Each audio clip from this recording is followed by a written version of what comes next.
Do you like basketball? Basketball, no. Mm-hmm. I like, but I'm not good at. Yes, I'm not. Me too.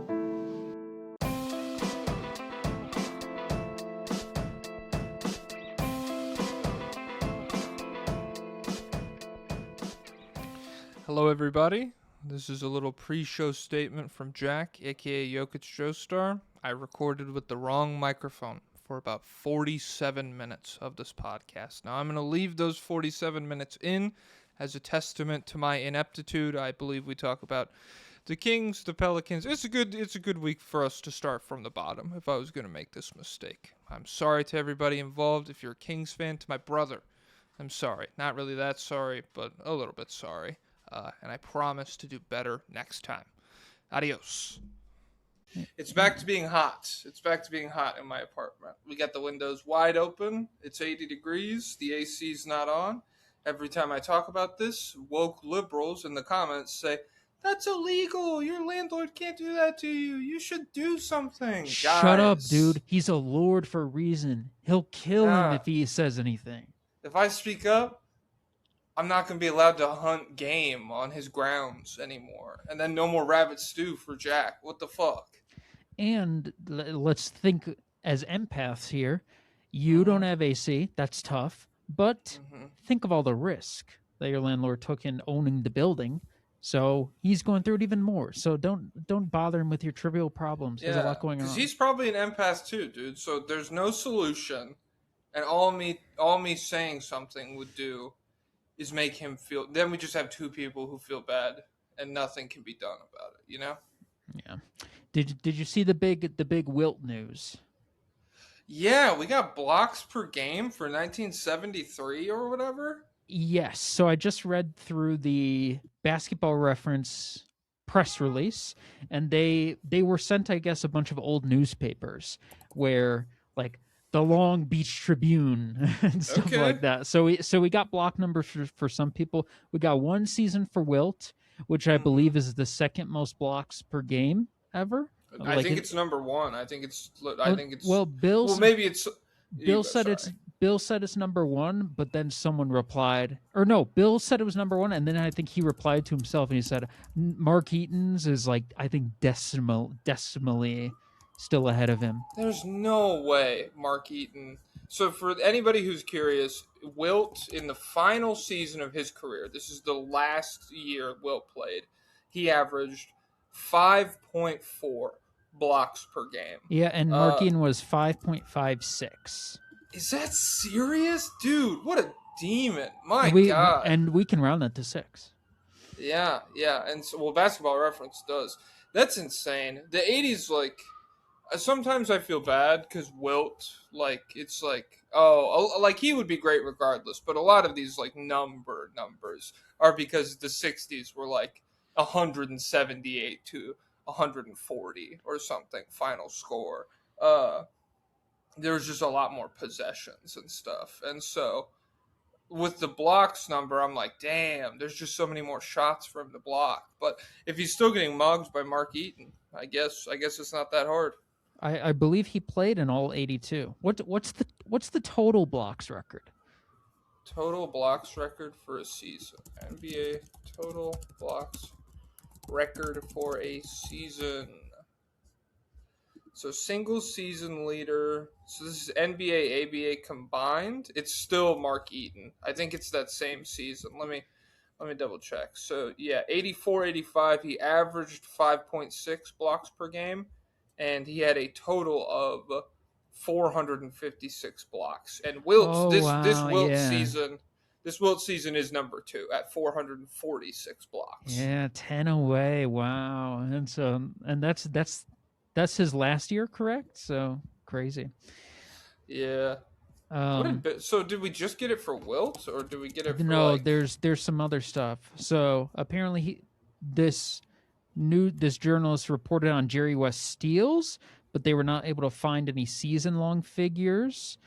There's also no other player 36 years old or older has ever managed even 200 blocks in a season. So that's crazy. But we got Bob McAdoo. he was Rookie of the Year that season, and it was mentioned that he blocked 216 shots for the season. Nice. One of We my favorite. Oh, you go. Sorry. well, one of your favorite what? Well, did you ever watch the Lakers HBO show? I think it was called Winning Time or whatever. Yes, was he in that? Bob McAdoo? Well, he was on the team at that point. Let me look up what year this was. So yeah, he was like 30, ages 30 to 33. I don't remember which year specifically it was. It might have been his age 30 season. But they brought him onto the team, and like the front office, Jerry West and whoever Jason Segel played in that show, they were like really disagreeing on Bob McAdoo, and so every time they would start Kurt Rambis instead, Jerry West would just go, "The do is do. Come on, the do is do," and that's like the only thing I think about when I hear Bob McAdoo anymore. That was such a good show. I can't believe they canceled it. Elmore Smith. We got Elmore Smith block numbers. He was. I've been waiting on that. he was McAdoo's teammate in 72-73, and he replaced Wilt with the Lakers in 73-74. He had 300 blocks. And it's funny. The NBA had a new statistical category in 1972-73. the media guide mentioned. That's so epic. We came up with an idea. What if we track? Every time they hit the ball, we write that down. I just like with Wilt, I really don't give a fuck about any of the total numbers, but I do just love him like straight up being like I like thinking about how sports medicine was back then, and then him still being that good until he's like 36 years old, and it's just like, yep, he could still jump over a bus in his Converse All-Stars. He's played 20,000 minutes. He's never missed a game, and he's still the most athletic guy in the world. Yeah, it's like he's like a Paul Bunyan type character. Yeah. Honestly, rest in peace, but I'm glad I've never lived in a world where Wilt Chamberlain was alive, because it adds to the mystique. Yeah, I wonder how much of it is fake. Because because Bo Jackson is like a more recent example of that, and I feel like a lot of his feats are harder to like. I don't believe he ran a 4.12 40-yard dash. Like no one's ever been timed at that officially. So is he really the fastest guy that they threw out there? He's the fastest guy ever. He's Come 6. on. How tall was Bo Jackson? Like 6'3"? I feel like he was like 6'4", and he was burly. He was he's like 6'3", 260 pounds, running a 4.2 40. But that's just the kind of athlete he was. And none of these guys ever ran an official 40. Like I don't think we have an official Deion Sanders 40. It's crazy. It was by law, whoever was running the stopwatch had to be smoking a cigarette while they were doing it, and so a lot of times guys would get distracted, like trying to ash their cig while they're doing the timing stuff. My favorite one from Bo Jackson is just like, yep, he was warming up and he threw a football out of the stadium or something. It's like, okay, well, we could debate the 40-yard dash thing, but like now you're literally just describing like a folk hero at this point. And yeah, we're kind of like Zion would be a folk hero in the past, because have you seen that video of him throwing a football? He like throws it looks like he throws it into space and stuff. So, and yeah, I guess he really is. It's like he got 20,000 women pregnant. Kind of, yeah. He jumped out of the gym. He was 6,000 pounds. 500 pounds. He ate nothing but gumbo for the first 2 years of his career. The greatest 360 dunker I've ever seen in my life. He levitates like it's nothing on those. He's a guy. We should do, maybe that would be a fun off-season episode, is like ranking guys based on how we would talk about them Len Bias style if they died on draft night. Yeah, Zion, like I would talk about Zion Williamson like he was like in the Bible. I mean, hey, why do you think he was named that? Yeah, he's the real. That's why he needs to get as big as possible. He's the real homeland for the Jewish people. Everyone needs to. He's got to carry them. He's got to be like Capone in One Piece. That's our ideal homeland.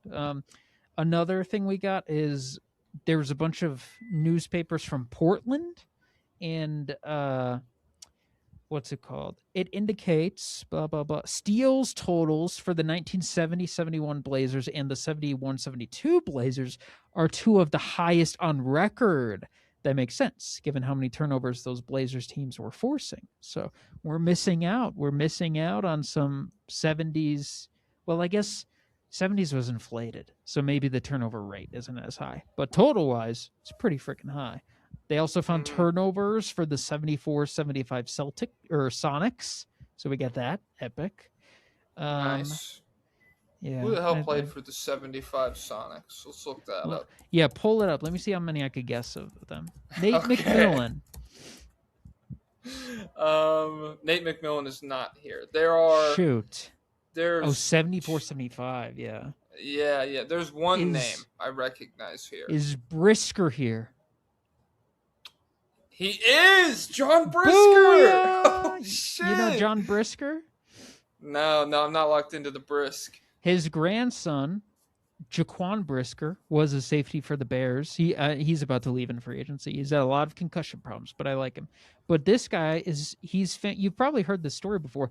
He was famous for being incredibly violent. Like he was always trying to fight people. Like at one point they had in, I think, Utah, there was like in the ABA, it was like boxing night. And so they invited boxers to stand courtside, like around the ring to like intimidate Brisk. It was like John Brisker intimidation night or whatever. Okay. And then he ended up going to Africa and disappearing. And I have heard about this guy. Yes. Yes. And there's rumors that he befriended a warlord in Africa. And so some people think like, oh, he just shed his identity. He just lives there like under a new name or whatever. Other people think like he's such an angry guy. He probably caused a problem with the warlord and got killed. Yeah. And yeah, so he's the mystery of John Brisker. But is there any other are there any other names that you recognize? I feel like there should be someone white.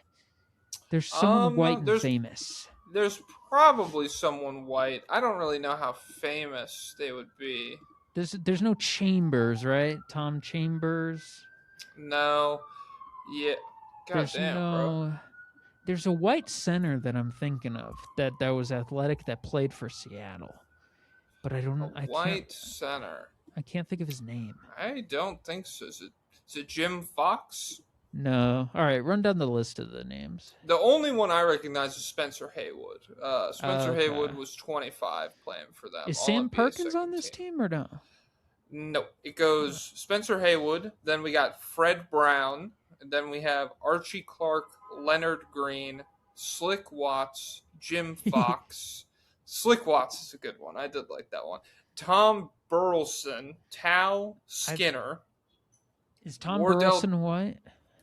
Let's look. A lot of these don't have pictures with them. All it is Tommy Lauren Burleson, and his nickname was the Newland Needle. So where is Newland? I don't know. Let's see. Newland, North Carolina. It looks like. Okay. So he's from North Carolina, I guess. The Newland Needle. The Newland Needle brings the ball up the floor, poked away by the Newland Needle. Damn, bro. Look up Newland peak population. How big are we talking here? Newland, North Carolina. It used to rival Pittsburgh. Okay, I would love that. I love finding. They're like 60 years ago, before GM moved all the factories out. This place was a booming metropolis. They made the sixth most Hasbro toys in the nation. So in the 2020 census, the population was 715. Okay, good place to hunker down and quarantine. Peak, it's 722 in 1980. What? Damn, they had a boom. They had a boom in 1980. In 1970, it was 524. So something tells me you don't need to be a needle to get through these guys. I'll tell you that much. That sounds like a lot of wide open space. Yeah. Wardell Jackson, Kenny McIntosh, John Hummer. That's another word for blowjob. I don't know. If Whoa! You know that. I know it as the coolest car of the 2000s. Yeah, you know, John Big Ass big ass gas guzzling fucking piece of shit. I don't see Hummers anymore. Are they really dead? They made That's because electric gas ones. is $7 a gallon, dude. But well, you feel patriotic when you pay that, and plus, they made electric ones. No. Yeah, but if you can't have the Chinese car batteries, the electric is kind of mid. I'm pretty sure. Oh shoot. Rod Derline and then Dean Tolson. Okay. Dean Tollhouse. I'd get excited then. The heir to the cookie throne. Next time we have Carson on, we could do that thing where it's like, I'm so hungry I could eat Slick Watts. Let's see if he says anything. I thought about Carson today. I was looking at the history of the team of the sportsmanship award. Yeah. There's a sportsmanship award and a teammate of the year award. So I wonder how many of those he could name. Goes back to 95. But we'll get to that. Who was it last year? You have it written down in your notes? And it's a part of one of the segments, so. Okay. Also, I didn't get 3 teams. I didn't get the Rockets, the Nuggets, and the Lakers. That's fine. But everyone else, I got. Okay. Grizzlies, Pelicans, Mavs, Jazz, Kings. I didn't really. Let's start from the bottom when we start. Okay. We can. I mean, do you want to push 5 more minutes, or you want to just let it rip? Well, do you have anything else? Let me see. Let me open up my freaking the lobbyists. I've found out. So I have a bookshelf, right? And I have my window. The sun comes beaming through my window in the morning, right? It's like an east-facing window, and I've noticed because I have a few red books on this bookshelf. I was moving them around the other day, and I was like, "Damn, the red spine that is facing out is a lot paler than the red cover that's like tucked away. Sun bleached. It's bleaching my fucking books, and I love where the bookcase is at right now. Like, it looks great, but like, especially as summer goes on, like the sun gets like more and more laser beam into my house in the morning, and so I got to figure out what to do with that because it's like some of my books are like straight up pink now, and I don't want to be. The people are going to come over and be like, "Those are girl books." What is this, feminist literature? I'll be like, no. So yeah. No, I couldn't name 10 women right now. I swear. I couldn't name 5, dude. You got a bookshelf curtain or dye the books. Dye the books. I'm dunking them all, pages and all, in black ink. Well, no, I'm thinking more. You know those like alcohol bottles that they put in the red wax. Yeah. Mm-hmm. You go to the wax factory and say, "Sir, I need my catcher in the rye. I have some books. I need my catcher in the rye dyed." They just dip it. All the pages are glued together, but it's like it looks good again. That's all I got as far the Pit. You gotta watch the Pit. It was so good last night. It's going weekly. Yeah. Oh, does Apple TV release shows? Do they do weekly or do they do in a bunch? I'm excited for that new show. They do. I think they do it weekly because Severance was weekly. I'm telling you, dude. Once you get into the swing of the weekly stuff, it's way more fun. I don't like it. I've been a weekly guy before. I mean, I was free run. I've been free run weekly, and I wish I had it all in one day. Honestly, I'd rather. Nah, I hate that. I can't believe those despicable thoughts. The October 27 or something is when free run next season comes out, and Great, so I can't even imagine when JJK is coming out, and I can't believe they cut off JJ. They should have. I'd rather have no JJK this year, and they get all the way up right before the big fight, and then. Mm-hmm. But no, they're despicable. Despicable hoes, the lot of them. I like the weekly stuff. Because I feel like part of like what a lot of like in the streaming era, like what are the best shows that have come out in like during like that have been dumped in batches, you feel like? Stranger Things is always in batches, and I feel like horrific example. It was good at its peak. but it would have been if we did season 1 weekly. I still feel like it would have more staying power because I feel like part of what like makes shows stick around is like something happens, and you spend the whole week talking about it. Well, I mean, that one is weird because the fan base is it's a very young fan base, and so I feel like Yeah. there's year-round Stranger Things talk, Mm-hmm. but I don't know how different it would be week to week. The Pit is very weird because it's a show that's trying to engage with really serious stuff, and a lot of the fans are just like straight up. They either are like only there for like fan fiction scenarios and romance and stuff like that, or are like I guess the guy who made the show, Noah Wiley, is like not the wokest man in the world or No, whatever. I think his And wife is a Zionist, right? That's why I see people get mad at she him. was just on the show. Horrible actress. Oh, Really, shoot. really stuck out.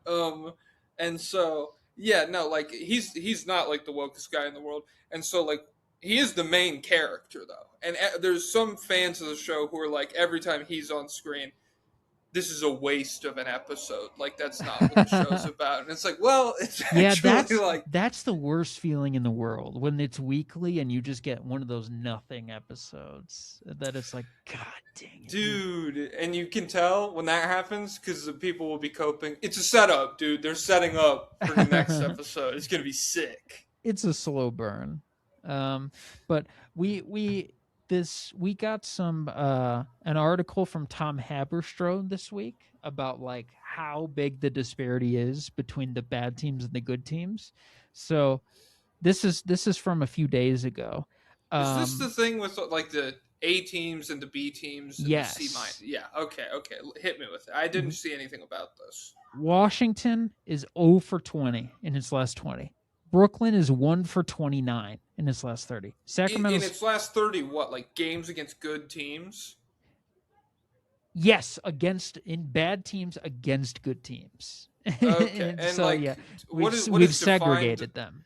Like, is this like 500 and above or what? Let's see. Yeah, so the bottom teams are, well, it looks like Golden State is below 500, but I believe they're up with the 8 teams. So I think he has defined it into teams that are trying to win versus teams that are trying to lose. And so the teams that are trying to lose are the Bulls, the Bucks, the Pelicans, the Mavericks, the Grizzlies, the Jazz, the Kings, the Pacers, the Wizards, and the Nets. And Jesus Christ. That's a lot of guys trying to lose. That's like a third of the league right there. So yeah, Washington 0 for 20 in his last 20 against real teams. Brooklyn 1 for 29 in the last 30 against real teams. Sacramento 1 for 23. Indiana 2 for 12 in his last 14. Utah 1 for 14. Memphis 1 for 17. Dallas 2 for 23. Milwaukee 1 for 12. Chicago 3 for 17. And so aggregate these utterly sad win-loss figures, and you'll find B teams have posted a dastardly 12 and 167 record against A-League teams. So it really is horrific. And yeah, I don't think there's a solution to this. I don't know. I feel like this. You want to know my take on it? What? You should game plan as best as you can. You should try and save for the end of the schedule all of the terrible teams playing each other.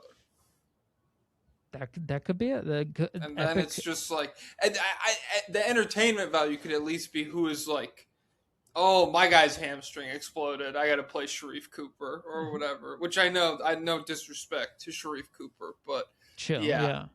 I'm sorry. I should have come up with a better example. But yeah, it's just like because it already kind of feels like that. Like when I think, do the Nets play the Wizards tonight? That'll be another big one where it's like everybody died 8 hours before the game. And the Kings are still throwing. Well, actually, yeah. Let's start. Let's get into it because the Kings are right at the bottom. We can talk about that right now. I watched that game. They're another team I could have brought up for on Nerd Sesh when they were like, which teams have you been surprisingly watching a lot? I watched the Kings a lot because I can't believe how much they're doing this. Like pointlessly winning stupid games behind 38 minutes of DeMar DeRozan. So I didn't write their record down. Hold on, let me pull it up real quick. I know they're 0. Well, they're 1-3 actually. They beat the Raptors. They lost to the Nets, the Hawks, and the Magic. In this Raptors game, DeMar DeRozan went for 28 points and 4 assists, including 14 points in the fourth quarter. He played, 35 minutes. It's just like, what is the who benefits from this? Hold on a second. Where are my notes? I emailed them to me specifically. Did I use the wrong email? I don't know. Maybe you got hacked. There's no way I got hacked. Was your firewall up? I don't think so. I don't think my firewall is up. If your firewall's down, you're open to being hacked. I'm pretty scared for your information and security right now, dude. This is not good. Can I... They asked me if I want to save my Word document, and I said no, because I thought I emailed it to myself. I definitely did. I saw me pop up. Is it in spam? It should be in my sent emails. This isn't good. This is not good, everybody. My sent emails. Could it be a draft? I sure hope. It is. Oh, woo! Okay, woo. Guys, you think this is already a low effort podcast? You just wait until those notes get deleted one day. Alrighty. Okay, I'm in. All right, guys. Now, the next part of the equation is to open up the email on my phone. So this way, I actually have a 2-screen setup. So I'm able to, because I can maneuver around more with the notes on my phone. Like there. Yeah. Yeah. I do it notes off to the left of the window I have open on my my computer. So I do two window, 1 screen setup. Okay. Okay. Maxime Renault. He's the frickin' Maxime Reyes. That's what I call him. He's the frickin' Warcom. Western Conference Rookie of the Month. Nice. That's cool. To what end? I mean, they're a little too excited about him. I mean, they need something, but like, I don't know if he's a starter going forward for these guys. On the Deep 3, I described it as the way like a child in poverty loves a broken toy, where it's like, fans being like, dude, Maxime. I'm like, I'm very happy that you have that, you know? But it's like, that Nerf gun don't shoot. Come on, you're just pretending. Dude, the trigger's freaking broken, the spring's all rusty and stuff. And so, yeah, I mean, shout out to him, but... He is a true 7-footer. I believe he is a barefoot 7-footer, but he's further away defensively than you'd like. But, you know how I talk about niche player beefs all the time? Like, there's all these little wars. I forgot about this one. Did you know that Kings fans hate Jaden Ivey? No.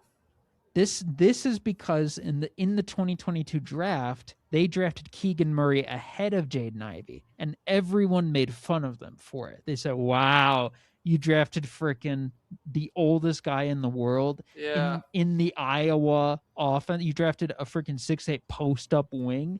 Genius move." And so Russell Westbrook was still on the board, dude.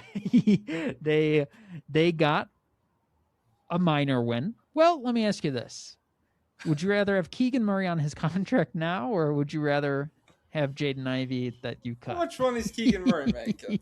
Come on. I think he's making like 30 mil. Can't be that much. Come on. Keegan Murray contract. Let me pull this up. It can't be $30 million. Okay, we're in the first, next year is the first year of this deal. So we have 5 years going into next season. 24 mil, 26, 28, 30, and then 32. I'd rather have nobody than, honestly, Keegan Murray. It could be okay, but like, yeah, I don't know. I do kind of value the flexibility and stuff because, yeah, he's not worth that much money right now. It could happen. If he was like good at defense and really good at threes, that's not that much money. He was when they signed him to it. I remember that was a good player, and now it's just like Kings type shit, you know? But yeah, so they responded to the Jaden Ivey news. Every single team for April Fools said, "Hey, the Warriors are officially signing Jaden Ivey. Everyone made the same joke, but the Kings That's were hilarious, the guys. Kings were like, look at this freaking idiot. We knew, we knew knew. this guy was This unstable. was on our radar. Yeah.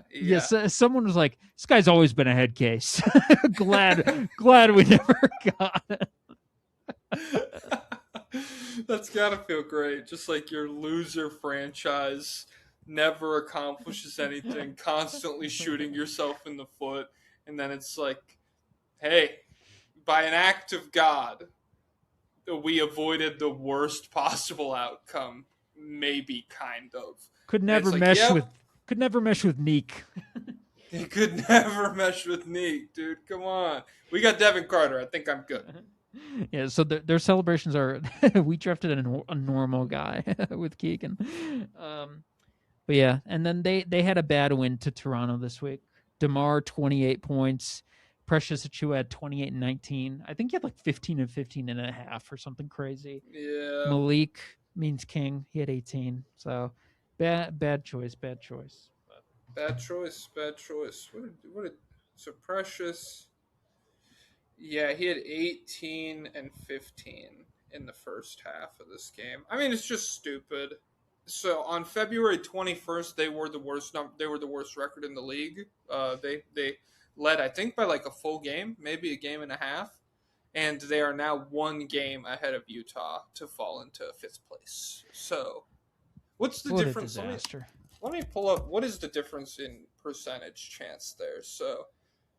Yeah, if Utah passes them, which I definitely think they could, given what I mean. Shout out to Bez Bang, we'll get to him, but like, woo! Yeah, that's a full 10% difference in chance for a top 4 overall pick. You get 52.1% if you're top 3 to get a top 4 pick, and then if you're the 5th worst team, you go 42.1% for top 4. And just 10.5% for number 1 overall. So maybe it's a chess move. The top team's at number 1. If Adam Silver cares about ethics, this will be rewarded. So, what if we had an ethics tournament to determine what's ethical and what's not? Could be the move. Okay. We have one from Michael Vick's dog. Hello, Jorkin. Oh, wait, I clicked the wrong one. Hello, Jork and Jack and Poop and Pablo. Cam Boozer's come to save our terrible franchise. Did you know he was born to save his older brother's life? He is such a servant and can definitely overpower the curse that has been laid on our franchise. That's true. Do you know that? He was born to save his brother's life? Carlos Boozer had a son who had like some kind of severe medical condition where like he was going to die. And so... in order to save his life, they were like, you can have some kids and we can take some spare parts from them and then put them in him and fix him up. So I believe the way I've heard the story is that like they were just going to have one kid and they're like, okay, I guess we'll have 2 more kids to freaking save our one kid. So I guess we'll twin them up real quick. Yeah, we'll tune them up. Let's get some spare tires in here. I guess. But yeah, so he was literally born to save his brother's life. And so, damn. And people are so didn't take anything important. And people are so bogus. They're like, I could tell which brother they took more from. And so I don't know which is true. Is Caden Boozer really? Is he really so mean to Caden Boozer? Yeah, it's crazy. I'm glad he's a guy. I'm glad NIL is like, I can feel better about his whole situation. Where if it was like, if that was your whole arc, was just like, helping your brother get to the NBA. Well, he'd be like that LiAngelo Ball, which at least he's figured some stuff out. He had the one song. But, how much? Yeah. So, shout out to NIL. Shout out to all that. Oh, I was gonna sim a tankathon to see. I'll sim it. Kings got the 2nd pick, AJ Devansa. So good for them. Sam Vecini was on Rosillo's podcast. I only saw the clip, but he was talking about like how different it is for each team. Like each team is gonna prefer a different guy with the number 1 pick and stuff. And I forget if he mentioned the Kings specifically, but Acuff. he straight up said like Cam Boozer's the least preferred out of all of them. So I don't know. Yeah, I'm terrified that there's no world where the Kings take Boozer. I mean, Yeah. do we have to get 5? There's no way. There's no way. Yeah. I mean, again, it's this paradox where, like, if the Kings are at 4, Acuff's going. But if anybody else is at 4, Boozer's got to be off the board. So, yeah. They might take Caleb Wilson. I don't know. But, well, no, I had the prophecy. I'm imagining that whoever got 3 took Caleb Wilson. If people fucking hate Boozer this much, I guess. All right. Yeah. 35, the Poop Touches. I didn't write down their record either, so give me 1 second. I assume it's 0-4. I'm going to go out on a limb there. They are 0-4. 0-4. Lost to the Nuggets twice, lost to the Suns, lost to the Cavs. Interesting way to frame those games against the Nuggets. They got rescued by Will Hardy because Bryce Sensabaugh was going nuclear. And honestly, you should want Bryce to go to the Kings, is what it is. Because I don't know about that. No matter what happens, they'll be like, I gotta play my best players 40 minutes, and he'll just be fucking going. No, but then that'll put blue on him, and then people say, he's never good. So I can't. I need to avoid blue. I need some green on there. So yeah. 28, 6-4 with 2 stocks on 76% true shooting for Bryce Sensabaugh against the Nuggets.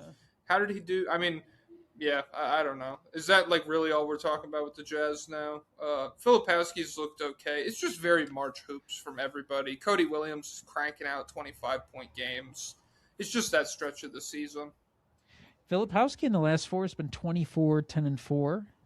He's very efficient. Him and Bryce are the 2 best players, and so they've been trying to find their way around playing them. But what about Ace Bailey?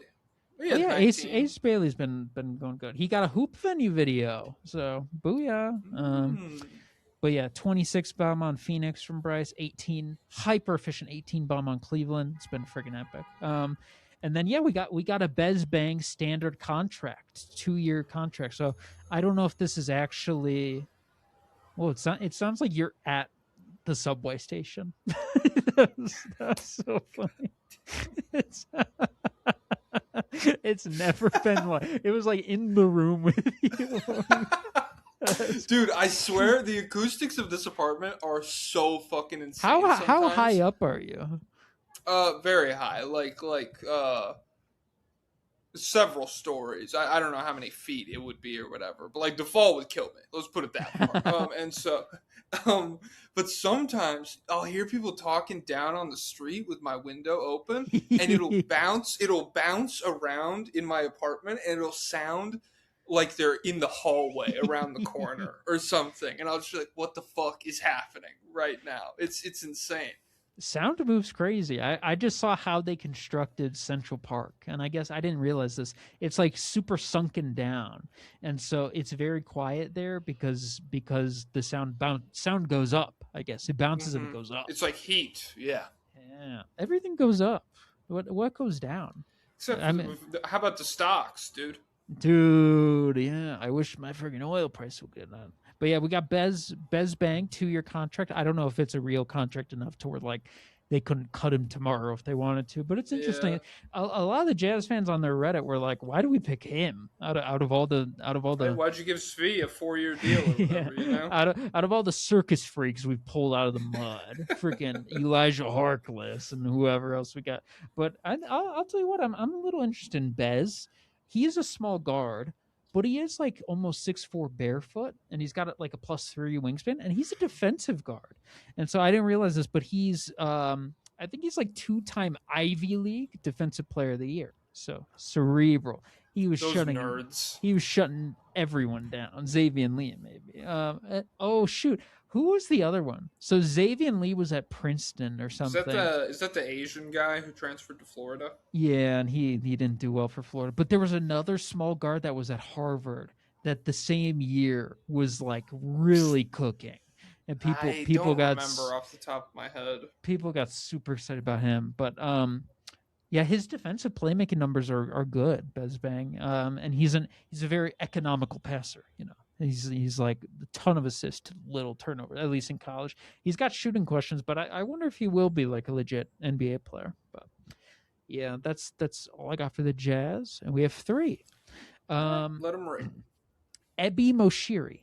Hello, Jack and Pablo. I am coming to you with an inside scoop. At a law school visit, I met a prospective student who currently works for the Utah Jazz in some sort of equipment capacity. She was surprised the only person I asked her about was Ice Bryce. Wait, let me scroll down. Apparently, people usually ask about Keontae and Lowry. Ew, who is she talking to? Yeah, fucking idiot cavemen that are wandering around Utah drinking not coffee, soda pop. Hot chocolate. Yeah. And then disagreed when I said he needs more minutes. Despite this slander, she did at least say that he was nicer than most other players and that his wife is lovely. Yeah. Character counts. And tell this dumb broad to quit her job. Tell this fucking floozy. Just in the middle of a student visit. Well, what the hell would you know? That's why you're in equipment. God. Yeah. You couldn't hold his jockstrap, even though I guess you literally. Yeah. You did. That's your freaking job. Yeah. Who's asking about Keontae's equipment? You should have asked her more about Keontae and Lowry. I bet they act like they're too good to talk to the equipment people, but I bet Bryce is really nice to him. Is Keontae really that small? Are you taller than him? Yeah, she's probably like, we have to like shrink his clothes so they look. So is Will Hardy in practice going, even she plays more defense than you, and then she's like the freaking example for the minimum amount of defense and stuff. She probably goes into the washing machine room to do her job, and Will Fraudy's in there with his piece of the week, and he's like, "Come back later. I've got business going on here." So yes. Ugh, what a freak! Honestly, I feel bad for her. What a horrific workplace. We just make up the worst version of everyone possible. I can't believe this poor woman has to work with sexual deviant Will Hardy and just schoolyard bullies Keontae George. And Lowry's a dick too, but he's way more finished than you. Like, he has not been in the NBA for 7 years or whatever. He's like fresh off the boat. Lowry, I told him my great grandpa's Finnish, and he only speaks to me in Finn because he believes that we're the superior race and it must be preserved. So yeah, okay. This is from Skumbis. What the heck, Lenovo? I don't need that. All right, they wrote something. Lenovo, thanks. More like it. Yeah, Lenovo. Mo updates. This is from a Finnish person, I believe. They said, "Hey Ciela," I'm sure. "Hey Ciela," something like that. I have returned from a diplomatic mission to Finland. Can't say too much, but let's just say Lowry may be required to fulfill his legally obligated military service for his homeland soon. This is the only way to free him from hell, the Utah Jazz. I am sure you understand. Skumbis. Interesting. He's not in hell. We got people making moves on the Utah Jazz. We're infiltrating. So. Lowry contract. They gave this motherfucker 5 years, $240 million. Yeah, it's probably Finland's entire budget. I think they have oil. They're probably super. Nah, they got motion because you can turn fish into gasoline. Oh, true. And plus, they have social democracy, but... Bro, you know what pissed me off? You know how my dad was texting me about the English channel the other day? Well, did he come back with more propaganda? No, my brother came in talking about the Red Baron. Like, we're supposed to know all this shit. What did he say? Apparently, the Red Baron was real. Okay. And he was a German pilot guy in World War I who shot down 80 other planes. Whoa, was he better than Audie Murphy? Look up how many planes Audie Murphy shot down. Are they same era, or are they different world wars? Oh, I looked up Audie Crooks. Okay, hold on. No, but she's in the transfer portal.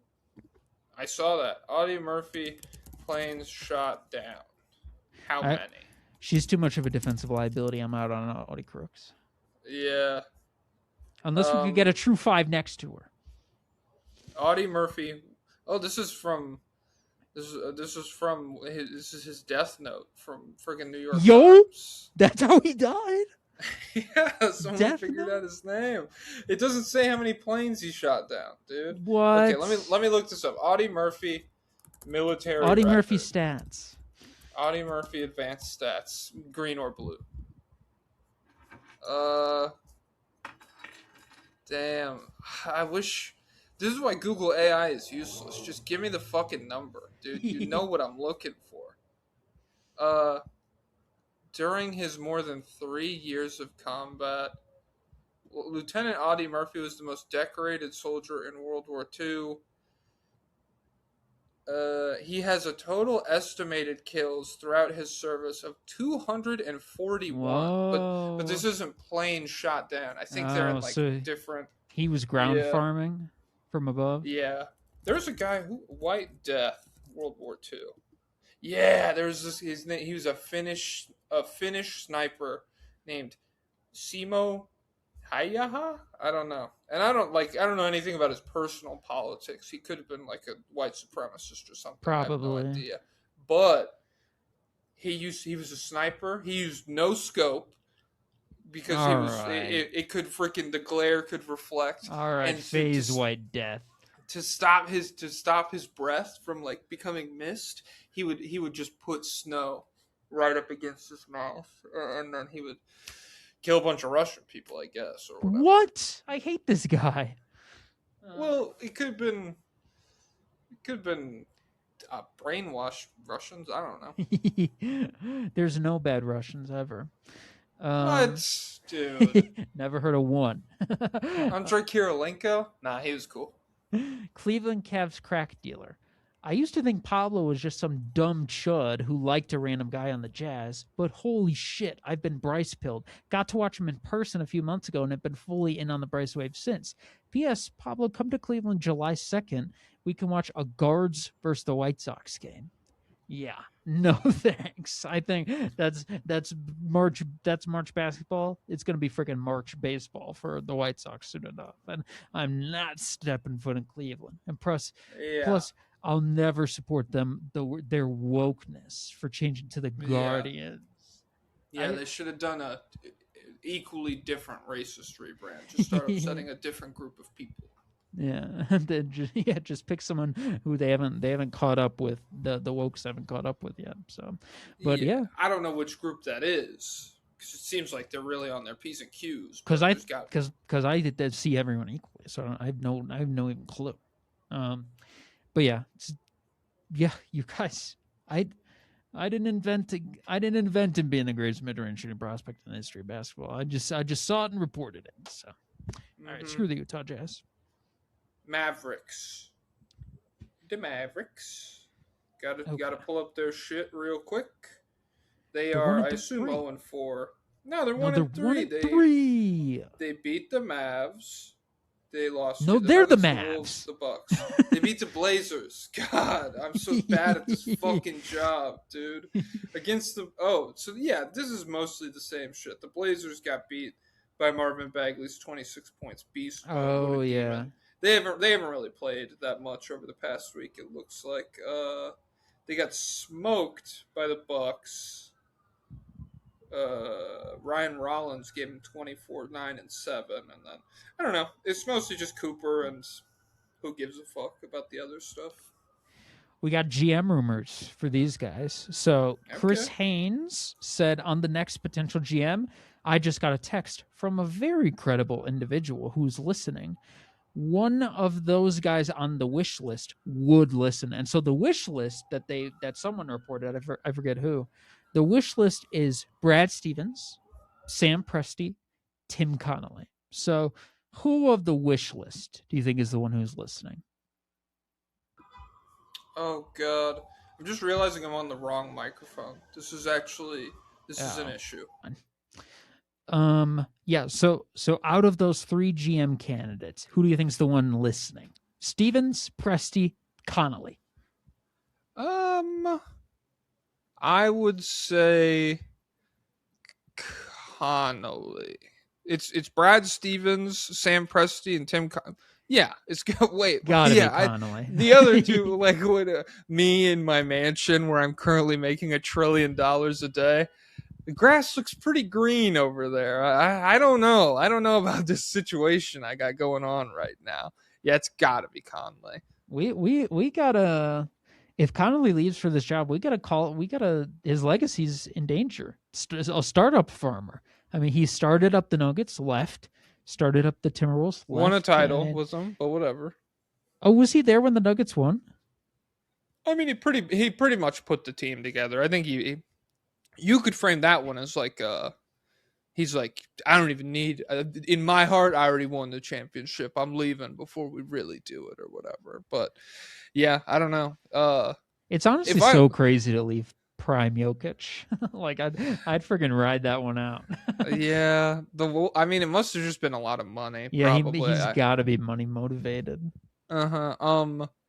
But like, yeah, if I'm him, the Wolves just have nothing. Like, I'd much rather just go to the Mavs and like they have fewer picks. Like, neither of these teams have a ton of picks to move around or whatever. True. But like, it's like, hey, build around freaking Cooper, and so much goodwill in the wake of Nico Harrison. Like I feel like you will just have so much wiggle room with people being like, as long as you don't trade Cooper, I don't really care. Yeah, he maybe, I don't know how many moves there are left for the Timberwolves, but it's good to leave now. And but yeah, I mean, the picks does really complicate it, because if it's no picks, then you're like, well, is Cooper going to be better than Anthony Edwards? Maybe, but I mean, we're kind of still in trouble. So yeah, he probably would only go if he gets jumbo money. But let me see. Let me look up Mavs future draft picks. I know they don't have a ton, but I wonder if it's the same as the Timberwolves. Keep talking.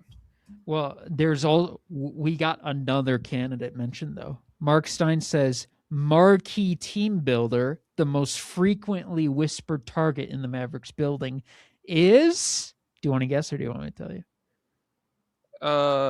Tell me. Bob Myers. Dun, dun, dun, dun, dun.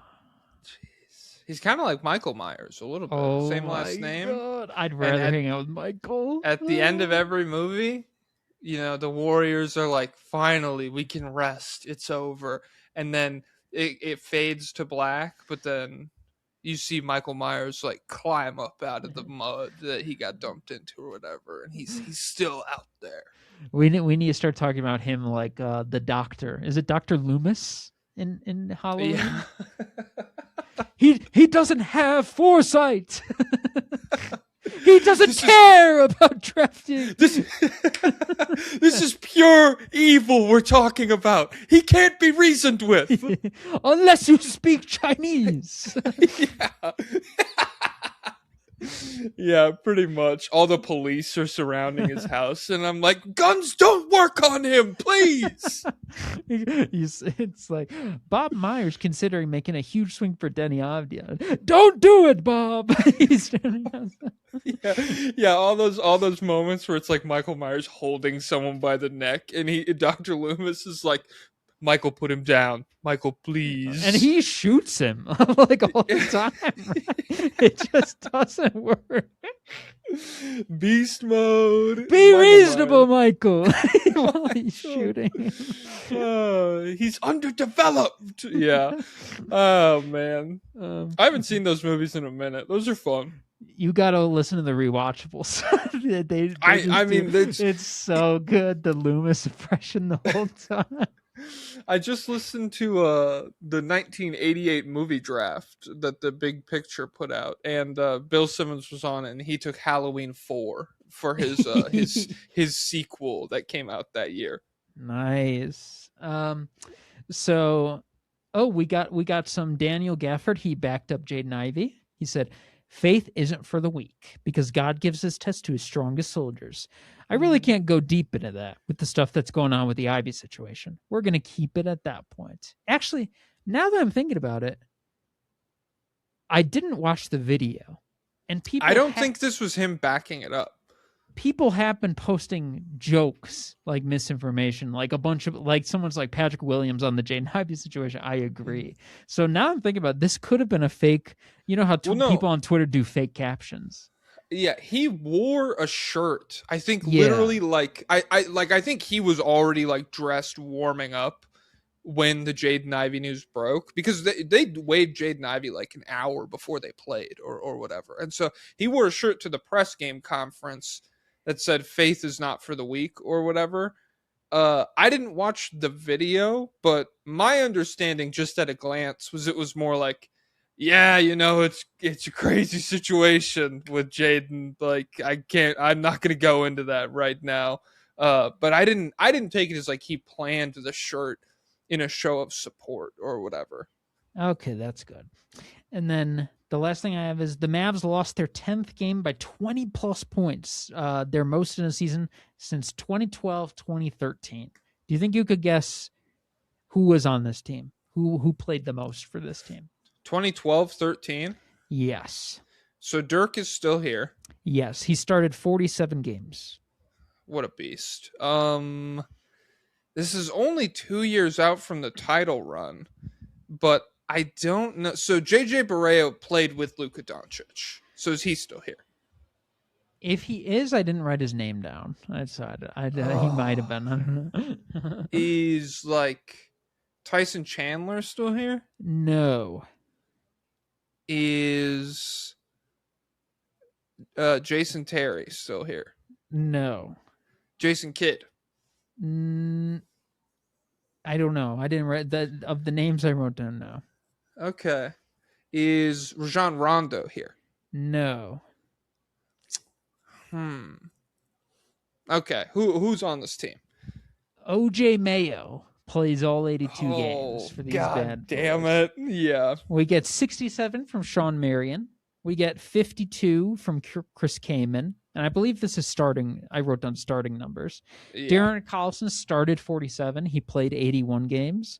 Vince Carter, he didn't start, but he played 81 games. Damn. Shout out to Vince. Golly. Yeah. That's crazy. Jay Crowder didn't start. He played 78. And Elton Brand played 72 games. So this is just peak mid. This is just peak 2010s mid, really. Yeah. Oh, I just have the roster up now. Jay Crowder getting 17 minutes per game here. Okay, shout out to him. He might have been a rookie. Or maybe I misremember. It's JJ Barea didn't play with Luka. Is that for real? He may have been a coach.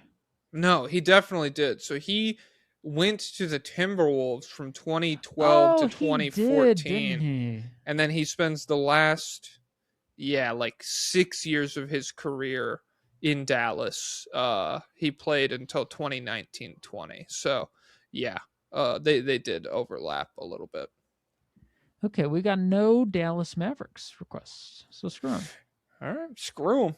Let me timestamp it. The Mavericks. Who's after the Mavs? It's the Pelicans, right? Oh God, I have to do some math because we stopped recording. So what is that? 9 plus 7, 56. The Pelicans. I assume they're 0-4. Is that the case? Yeah. I can have who they played for in just a second. Lost to the Blazers, Rockets, Raptors, Pistons. They have a game against the Kings tonight. I'm very interested to see what happens with that because they want to win. The Kings want to lose, but DeMar DeRozan doesn't care about any of that stuff. He's unconscionable. Don't do it, DeMar. DeMar, please. You're just hurting yourself. Zion's been chamber maxing. That's a part of his health. There was a little interview with him. I believe it was Yahoo Sports, but I didn't write down the author. I apologize. He said before I'd get treatment and do basic stuff like table time. But now it's things like hyperbaric chambers and red light chambers. So the key to Zion's durability this year is chamber maxing. And there have been good Zion defensive numbers, like defensive field goal percentage against or whatever. And I saw someone made like a 3-minute highlight tape of him, like he guarded Brunson good and stuff like that. I'm still skeptical about his defense on a real team because he is a hop defender, and so that feels very risky. Is anyone else? Are any other good defenders hop defenders? What do you mean hop? I What don't does that even know. mean? Like he doesn't slide when he moves laterally. He like he hops. gallops. He Yeah, like yeah, hops yeah. side to side and everywhere. It's just I don't know. Maybe guys who get hurt all the time. It seems like it places a lot of stress on your lower body. Yeah, the one thing you want to do is jump as much as possible. I know. In the John Morant documentary, we cut to his childhood coach, and it's like, I'm Hop Johnson. I taught him everything he knows. Okay, let's see. New Orleans Pelicans, we have two. Okay. The Michael Jordan of drunk driving. Hey, Mr. and Pip, should they move this bum-ass team, affectionate, to Mexico City? That place is way cooler, and I love my fellow Mexicans. Shout out to the Mexicans. Shout out the Mexicans. Shout out the Mexicans. Shout out the Mexicans. Hashtag Kareem Lopez. Hashtag Juan Toscano Anderson. Hashtag my dad. Okay. It could, I mean, so there is a G League team in Mexico City, the Capitanes. So I don't know what their attendance is looking like. I thought they were going to get an expansion team, honestly. I would so much rather they get one than Vegas. Yeah, it definitely would be better. I wonder how into it they would be, because you don't want to go for, like, if you're moving New Orleans, it's got to be to somewhere you know is going to care. Like it's just be stupid to go from apathetic city to apathetic city. Though there's a lot of arguments in the New Orleans subreddit about whether people care or not. Like some people are like, I never see Zion out in the city, and then other people are like, I see Zion all the time in the city. And okay, like, well, I'm I going to Louisiana soon, so do on I'll the ask ground around. reporting, Yeah, I'll ask street around. interviews. Oh, you got to do the old $5 or one Pelicans game, and then it's pretty rural where I'm going, so I just can't imagine anyone like it never comes up. I've gone there plenty of times, maybe 3 times. People have asked about the Pelicans. They did you ask about the Yellow King? Oh, I've been asking. I went to last time I was there. I sent you a picture of the police station where they filmed True Detective season 1. Where he comes flying out and they get into a fight in the parking lot. Oh, in my memory, it was just an abandoned strip mall. That's where they do the freaking that's when the got no spoilers. Yeah, no. So what's the question even? Should they move the Pelicans? I don't know. I like this. I feel like there's a lot of like branding stuff with the city of New Orleans that could be cool. But I mean, no matter where you go, Joe Dumars is coming with you, so we're in trouble. Yeah, and it just feels like if you get AD and you get Zion and it doesn't work, sun's getting real low. But if you got to pick a cool city, it's a pretty freaking cool city. Drew Brees, and that's JREWB, and then REES. Drew Brees.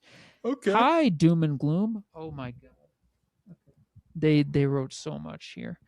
Oh my god! Don't read it then. Screw them. Well, nah, there's only 2. Come on, there's only 2. They game the system. This special lobbyist request is cool because it's really 3 questions all in the same verse. And what else do you have to say about the idiot Pelicans? Imagine the offseason the Pelicans win the lottery and the Hawks get the first pick. The organizational failure is so apparent that they fire Joe Dumars, spiritually Israeli, and James Borrego, real-life smart guy. The Pelicans then make an offer to UConn coach Dan Hurley, Adderall addict, to be their coach and GM. Would Hurley accept it? I think he would. 2 off seasons ago, Hurley turned down 6 years, $70 million from the Lakers. His standards are way too high for the Chud Pels, but what if they just gave Hurley 100% power? He controls the entire roster, the system, the staff, his own salary, and whatever else he wants. I think Hurley would enjoy that and be pretty good at it. What NBA coaches would be the best Arthurian dictators? Hurley coaching Zion, the dumbest evil guy in the universe, could go one of 2 ways. Which outcome do you think is more likely? Zion's body and mind can't take the high intensity, and Hurley trades him away. I think the teams interested in the Zion sweepstakes would be the Bulls, Heat, Hornets, Warriors, and Suns, but he'd ultimately go to either the Suns or the Kings. No matter where he goes, the winning trade offer for Zion will include a first-round pick or Hurley begins to sneak Adderall into Zion's food. Zion's work ethic and weight issues are instantly solved. He also stops gooning and starts reading theory. The next decade of the NBA is defined by the epic battles between Wemby and Zion. Thanks for making a Super 6 show. There are so many people in the world that appreciate y'all. Drew Brees.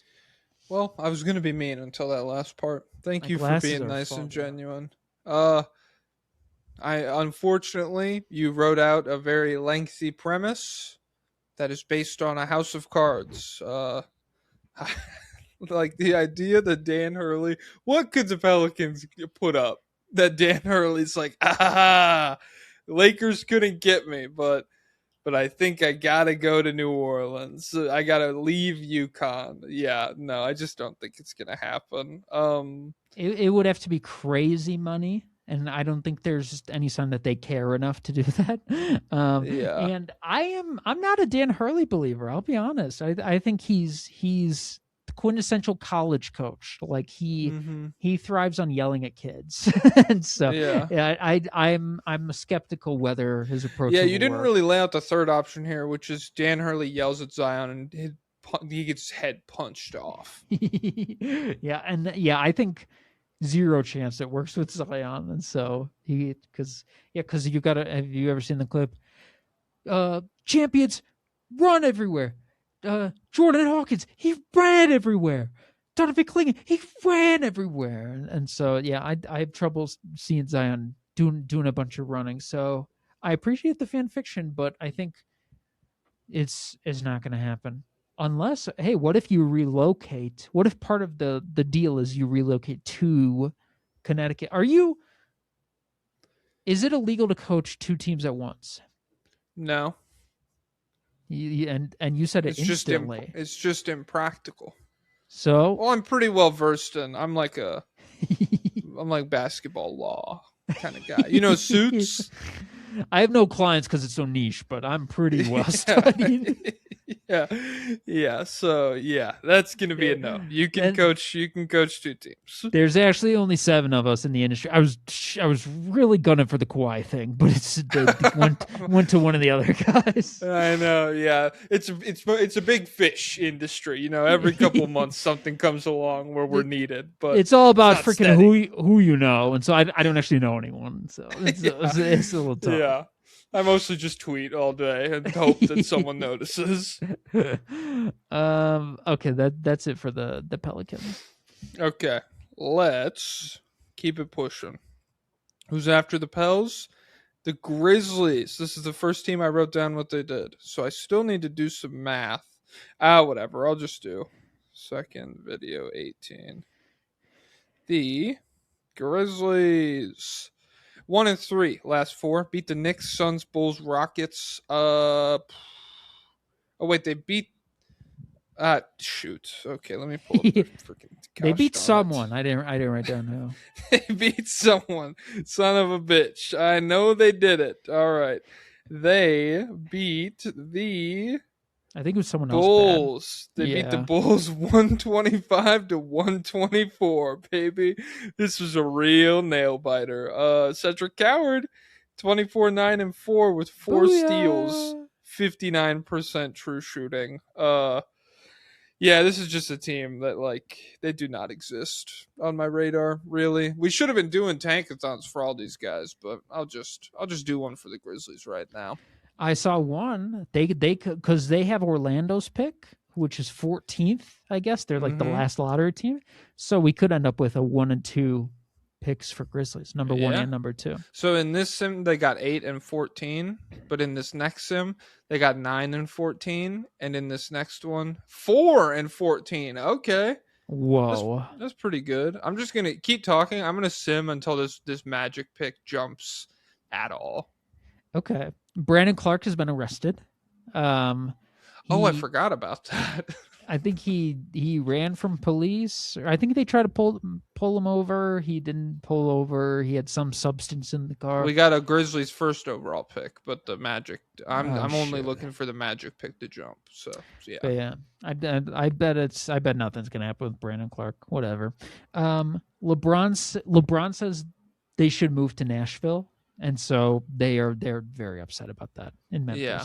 They're like, wow, Wow, guy who Mhm. comes here 3 days a year is Yeah. upset. I'm sorry. I'm sorry about that. Because LeBron said, "I'm 40, so I don't want to go out in Memphis." But can't you All move those to Nashville saloons. already?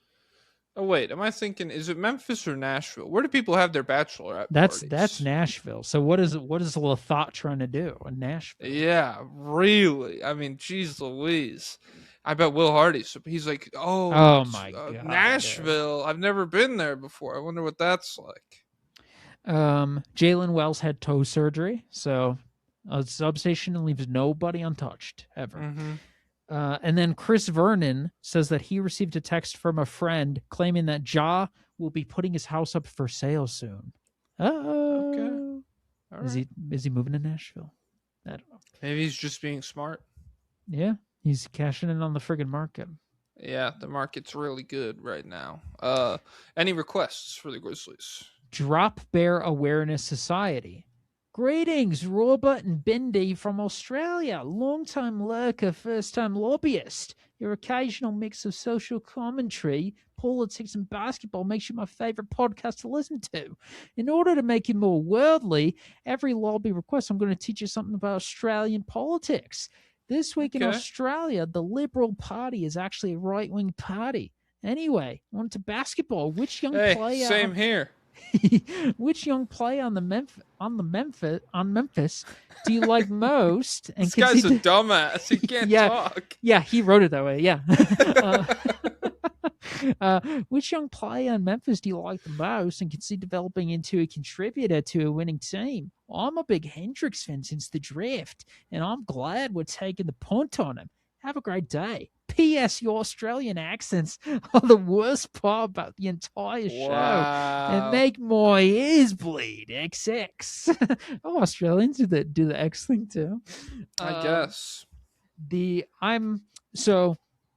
My draft philosophy. You either need to be drafting the guy or you got to be drafting infrastructure for the guy. So I think the Grizzlies, I think Zach Edey can be infrastructure for the guy. Mhm. That's an I- infrastructure guy 100%. Yeah. If he's healthy. That's like we lay this guy down. It's a bridge that connects two villages that it takes 6 Mhm. hours to get around, but now it takes 20 Mhm. minutes. He's the steam engine. We can go through Yeah. the mountains now. Yeah, Cedric Howard I think is infrastructure. Who else do we have? I think Jalen Wells could be infrastructure. Yeah, Jalen Wells could be infrastructure. Omax has the potential to be infrastructure. Maybe GG could be a little cheeky infrastructure. I don't know for Mhm. sure. Brandon Clark, I don't know if he's ever going to be healthy again. No. I'm Uh, gonna say no. who do we have here? Ty Jerome? He could be infrastructure if the timeline was sooner, but I think more likely he will be moved for something that is valuable, whether it's like picks or an interesting young player, because he's incredible. He's really, really good, but I just think they're very far away from like being a respectable team. Although I don't know, like Cam Boozer this year, Zach Edey 70 games next year. Whoa. What happens? They could be like where the Suns are, maybe. Maybe. Could be cool. Who But is yeah, there? Is there anyone else on the roster I'm not thinking of? The Grizzlies, I can pull them up real Yeah. quick. I mean, there's Taylor Hendricks, who you've said you Oh like, yeah, but I'm pro Taylor Hendricks. I don't know. I don't have expectations at this point. yeah, Um, when your leg does that, everything kind of resets. Yeah. Javon Uh, Small is pretty small. Santi Aldama, I think I'm probably out on. Like, Yeah, I don't know. it's just like he's how old is he? 26 at this point. He just probably doesn't impact things either way. Yeah, I mean, I could see him going somewhere and having like He is Like- an interesting bench guy. like fake Nas Reed or something, where he's like really tall, bad at defense, does some really weird stuff offensively. I mean, yeah, 14, 7, and 3, 35% on 5 attempts a game from 3 for Santi this year. But yeah, I don't think he's infrastructure. Walter Clayton, we don't know.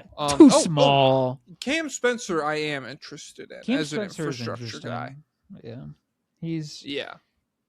as a bench as he could be their Isaiah Joe. Yeah, there we go. But yeah, so they're laying the Jesus groundwork. I Christ. don't know when we're getting the freaking guy, but we'll see. 5, 7, 8, 9, 10. I'm counting. Hold on. 11, 12, 13, 14, 19, 20, 4, 5, 6, 7, 8, 9. 31 different guys have suited up for the Grizzlies this season. I feel like they break the record every year. Every year. I swear it was them like last year or 2 years ago. It was like 36 guys on the roster. What? Yeah. Any other requests? Counting or not counting Chet threes. Yo, fellas, with how good custody battle Luka is, should the Grizzlies get Ja married, make him have kids, and then force him through a messy separation to try and recoup some value before they trade him? Yes. Yeah. Absolutely. I think that's what Ja needs right now. That's absolutely. Because that was my whole thing when he was like up and down. I was like, this is too stable, this situation. We need some adversity. Behind every great man is a great woman. And then when you lose that woman, then you go into a different mode. Killer. Behind every great man is a ghost. And you turn around and you the go, ghost of the great woman. Brandon Carlson and Joyer. Hello, youngins. And then in parentheses he said Dutch. If all the head coaches did a 1v1 tournament, who would win? Okay, so what NBA coaches do we have? We have Tiago Splitter. Yeah, he's a heavy hitter. Pretty much anyone who's in the NBA is very interesting. Is there anyone? Tiago's. Who else? See. Can I search like NBA coaches by height? NBA coaches list. NBA coach register. Jeez, there's 359 guys on this team. Would JJ beat Tiago Splitter? Nah, he probably can't guard him. Yeah, I think it's too small now. JB Bickerstaff, James Borrego, Mike Brown, Rick Carlisle, no. Doug Christie, no. Mark Daignault, no. Doug Billy Christie, Donovan, he's no. still in shape. Chris Finch, definitely not. Yeah. I know who we lose. I'll tell you that much. Can every NBA coach even start for a high school team? Nope, not all of them. Nope, not all of them. Jordan Ott, no. Darko, no. Doc Rivers. Yeah, I think it's got to be Splitter at this point.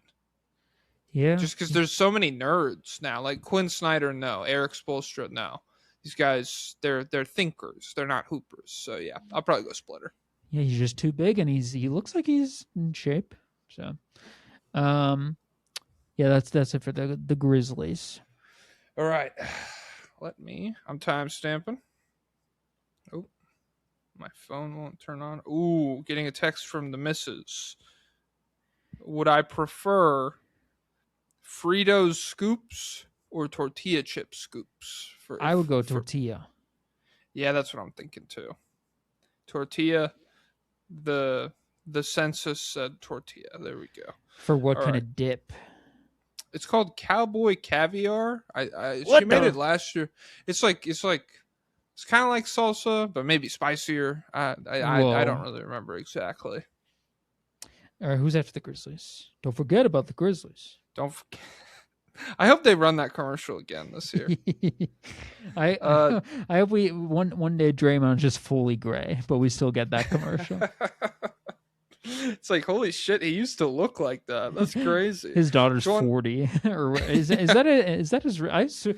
I don't even know. Probably not. It has to be his real daughter. That would be crazy. Otherwise, the Warriors are 1-3. They beat the Wizards. They lost to the Cavs, the Spurs, the Nuggets. Steph is playing against the Rockets tonight or tomorrow. Oh yeah, I think it's tomorrow. Tonight is Wemby playing against the Nuggets? No, that's tomorrow, isn't it? Yeah. No one plays tonight. I think no one. It's a lot of really shitty matchups. Like you have Pacers, Hornets, Hawks, Nets, Bulls, Knicks, Jazz, Rockets, Raptors, Grizzlies, and we're Celtics. On Friday, to be clear. Yeah, Pelicans, Kings legit might be the most entertaining game. There's Sixers, Wolves also with maybe Anthony Edwards will be back. I don't know, but yeah, it's pretty tough. So yeah, Steph is returning tomorrow. For no reason. It's completely pointless. And this of everything we've gotten, I was like, Maybe he should play with Giannis. Damn, maybe they would get along like on these lines. Well, he's coming back because Gui Santos has won him over. He thinks he could win with Gui. So, Gui says he has taken pointers from Jimmy Butler when it comes to playing off 2 feet. And so his last 4, 25, 4, 4, and 2. 9, I was going to say 10, 3 and 1, 27, 4 and 4, 31, 3, 1, 2, 1. He's freaking stuffing stat sheet. Stuffing the stat sheet. All right. Let me try to frame this sample size in a way that gets his 3-point percentage up.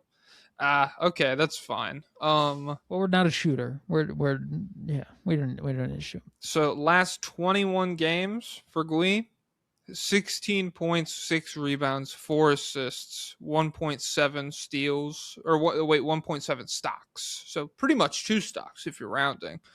50% from the field, 34% from 3, 78% from the line. He's good. I mean, the contract they got him on, like, it's so crazy that Christian Brown is getting. Hey, Peyton Watson's about to get 30 mil. So them getting Gui Santos on $5 or whatever. That's good for them. Base Jaden Ivey destroys false religious hypocrite Steph Curry. That was funny. He was part of the rant. I'd be so pissed if I was Steph, and I'm like, how there's guys out here with they have crosses on their chest, and they live at the strip club. What the hell? Though he is a prolific cheater, so I wish Jaden Ivey just came out and said that. That'd be so funny. Yeah. It's an open secret in the NBA, guys. Steph sleeps around. And then the Warriors played Nate Williams 47 minutes. And he said, I can do things that other guys are not willing to do nowadays. I feel like me personally, I'm a dying breed in the NBA. Guys are not tough no more. It's a lot of soft guys around the league. And so to be fair, he only played like 10 minutes the night before. And he's got a lot less. I don't know if there's a lot less mileage on everyone else. The guys who are like on teams year round, they got to be more careful because there's 82 of them. So Nate Williams, I'd say chill out and maybe become a little more established first before we start bashing guys. But hey, maybe it's marketing PR, and this is how he solidifies himself. He's braggadocious, dude. Come on. Yeah. So, let's see if we got any for the Golden State Warriors. We do. We have 2. Nice. JaVale McGee and Joyer say the Warriors lose in the play-in and jump into the top 4 like the Mavericks did last week. Do you trade the pick for immediate help now, top 4 pick plus Jimmy for Giannis, or use the draft pick? That is interesting. So wait. What is the scenario? They jump up in the lottery? Yes, we've missed the plan. We get a top 4 pick. And are we going to keep it, or are we going to package it to get off of Jimmy's money and get Giannis? I would. We could do the Giannis thing. I think it would be smarter to keep it, but I don't know if they will. So I'd have fun either way, honestly, probably. Yeah, so, yeah. If I'd say that's ideal. AJ DeBansa. Draymond hypnotizes him first couple of years in the league. He's just using all of his athleticism for defense now. Yeah, I'd say if you could get Boozer, take Boozer. But if it's anyone else, I might take the honest gamble just to in terms of preservation of Steph Curry to get one more Boozer, shot. You can at least be like Boozer impacts pretty quick. Hopefully, like. At least, second half of his rookie season is really good or whatever. So, yeah. Do we have any others? Yes. We have 3. Wemby Goat Agenda Real, in parentheses. Hi, Jink and Pink. Watching You're Wemby you're towing a fine line there, pal. Don't type that again. watching Wemby decimate the Stephless Warriors felt like karma for what Mike Bunslevy did this trade deadline, and frankly, for all of Warriors management's shitty decisions. Is Yaxel really the best we can do? Is there no hope even once Steph comes back? P.S. If you are going in reverse seating order, please read my Rockets request. It's important for the agenda. Thank you for your service. We'll see. We'll see, buddy. Yeah, I mean, your future depends on lottery luck. We'll see. I mean, it could impact whether you go from Wash LeBron or to Giannis. I don't know. We'll see. And then Or Kawhi. It'd be cool if they get Kawhi. He'll explode. I think. yeah, even bigger poop. Hello, Jackie Chan and Pablo Kun. I am a patriotic Gui Santos fan. Pronounced Gui as in Guinness. Oh, it's pronounced Gui. Oh, Is that true?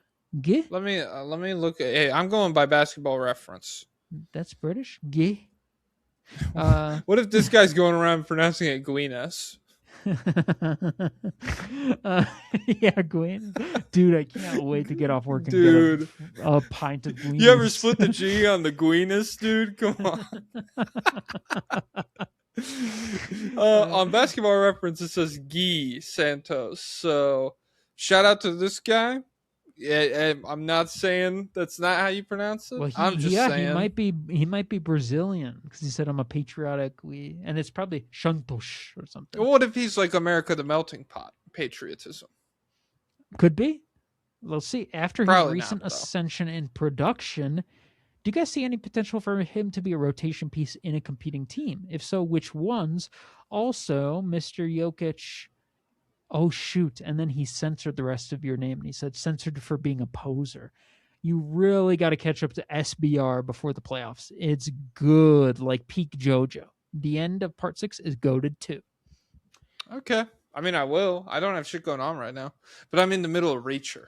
Oh, Reacher's so good. They just got into a chase where, like, one guy was super agile, right? And then the guy, Reacher, was chasing him. And he just had to run through like 4 fences, and I was like, "This is this is peak. This is my favorite gimmick." Yeah, I mean, I think Gui. I think he'll be a rotation piece for the Warriors. I mean, he just signed like a 3-year deal with them, so I don't understand why we're talking about which teams it'll happen for. But I definitely like. I think if you're a guy who likes to see him play, the Warriors is a fine spot because they don't have that many options. So like, he'll be getting minutes. Yeah, I can't say for 100% certain whether he's key infrastructure, but because there's a lot of March feats. But we'll see. We'll see next year. Yeah, that's it. That's it for the Warriors. All right, let's go. And I feel like I gotta get away. Whoa. Yeah. Buster Rhymes, anybody? The Clippers 2-2. They beat the Pacers and the Bucks. They lost to the Blazers and the Spurs. Spurs on the second night of a back-to-back with no Wemby. The Clippers still lose to them. That would have been a good game to win, considering they're really neck and neck with who's going to host the play-in game between. Oh, wait. So it's going to be Blazers, Suns, Clippers, Warriors. So, yeah, it's the Blazers and the Clippers are fighting over who gets the 7-8 matchup and gets to play 2 games for the. Okay. Yeah, I don't know. Kawhi played pretty well. Darius Garland had a stinker. Just yeah, I don't know. What do you got on the Clippers? Sean Padula, one of the random white boys of March, won a Rookie of the Year for the G League. So what a blast. We talked about this a little on Wednesday. I mean, there's nothing more to it, but ESPN got a 19-page contract between Kawhi and Aspiration. Oh, yeah. They're like, this is not fully this standard. doesn't I was looking into this. This doesn't counteract what Pablo Torre was reporting. This is like when they were talking about Kawhi's contract, this is like the same. I think they're reporting on it in the same capacity, that it's like very weird for him to have this beliefs clause in it. Oh, I see. Wait, well, yeah, they reported on the beliefs clause, but 3 player agents said the deal is standard. So wouldn't that be them saying that's normal? I don't know. I guess, but like that's insane. You're bad. Well, never mind. I was gonna say you're a different type of law, but no, you're supposed to be this exact. Yeah, no, it's just, yeah. Yeah, it's not standard. Those guys don't know what they're talking about. I'm in a more niche sector. Yeah. Well, there's only 7 of us, and I bet I can guess which 3 they were calling up. Just, oh, this is standard. Yeah, it's a pretty polarizing topic in my neck of the woods. Okay. Kawhi has scored 20 plus points in 53 straight games, passing Jerry West for the 20th longest streak in NBA history. And he's got all the 20-point streak for old guys records. So we'll see if he could chase Shea into next year. I don't know.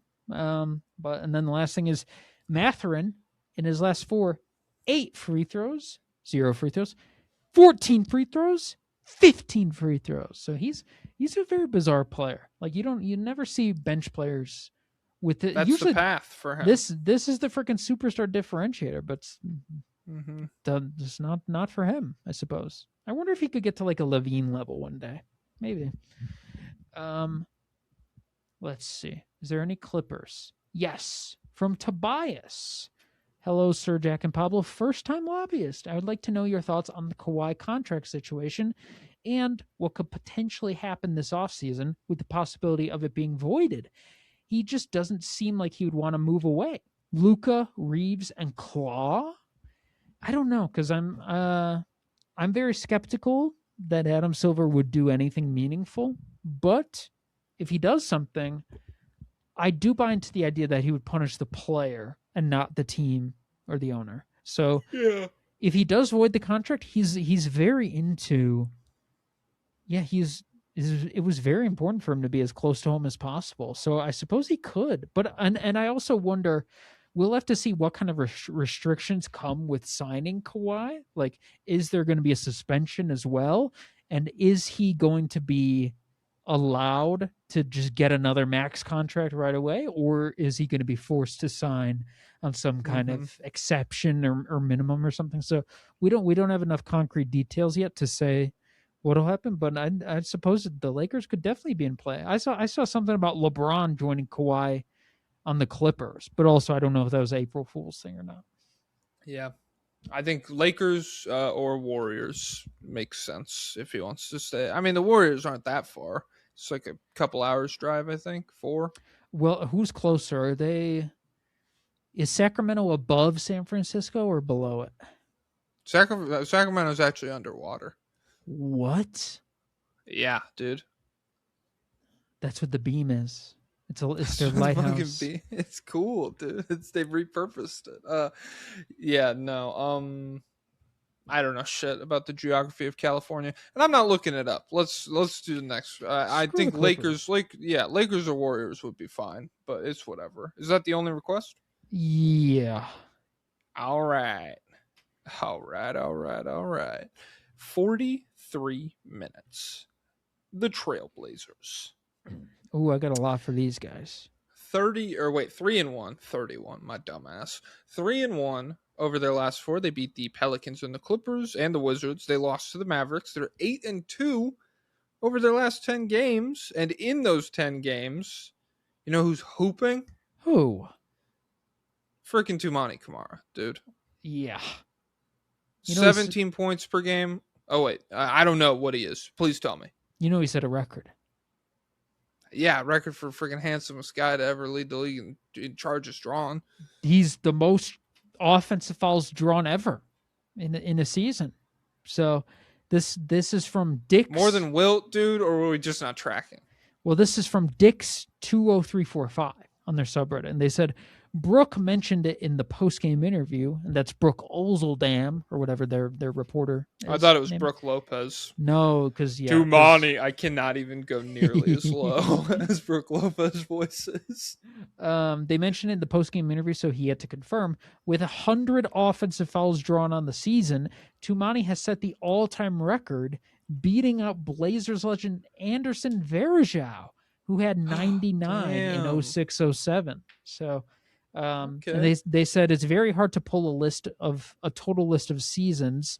So by going on Basketball Reference, the only other players to ever top 90 offensive fouls drawn since it was first tracked in 05-06. Tumani last year had 91, and then Lou Dort a couple of years ago had 93. Most of the century, the leader has been somewhere between 30 and 50 drawn. Last year's a lot more in the 60s and 70s. Dame actually led the league with 34 drawn in 17-18. So interesting that the Pacers have been charge maxing, or the Blazers, I mean. The Blazers. This is interesting. Tumani scales higher than Anderson Varejão's because he has survived this entire season without getting a Dwayne Wade style forever remembered poster dunk, and so Anderson Varejão, he died in 2007. It's interesting with small guards though, where it's like, because Brunson's pretty consistent at drawing offensive fouls, I feel like, and it really doesn't help that much. Like, he's still ass on that end of the floor, so like it's a nice little. I thought Pajemski was a god at it, but I guess not. I think, I mean, he does it pretty regularly, but I guess, I don't know. Maybe it's just one of those things where it's like it really sticks out when a smaller guy does it, but when bigger guy, because I also wonder how much of this is like, how many times is Tumani getting like push offs or moving screens? Like, does that count towards this? Wait, how many times does he get push offs or what? Like if somebody sets a moving screen on him because he's like chasing the guy around, because it's just offensive fouls, right? Yeah, so I don't know, because they didn't say charges, so it must be that other stuff too. He probably does a lot of chasing.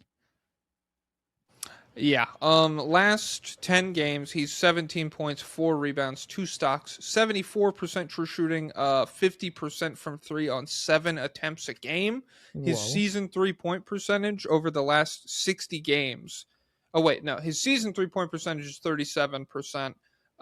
Last 60 games is 38%, because he opened the year at like 30%. He was really rough, but since then he's been very reliable, so that's good. I like him a lot. Drew Holiday, 27 points and 9 assists against the Pelicans, and then Donovan Clingan after his little god mode stretch. Little rough patch. He's had single-digit scoring games in 5 of their last 6. And in those 5 single-digit games, he has a field goal percentage of just 35%. So, it's tough. Hey, this is ethical. You know, the opportunity for March feats is there, and he's passing them by. He's like, I don't want them. The number 1 defense over the last 10 games belongs to the Portland Trailblazers. Okay. And is it real? Yeah, of course. All right. Is real, yeah.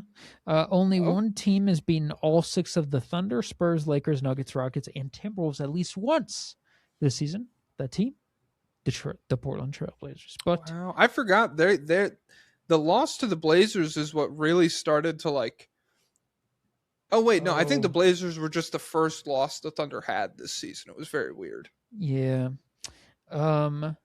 And then we got a lot of owner news. So first off, someone was in the apartment. A lot of boner news? No, well, yeah, may as well be. Frickin', someone was in the apartment during the Blazers game. They had the light on, and then Sean Highkin said he'd never seen that before. So could be the new owner.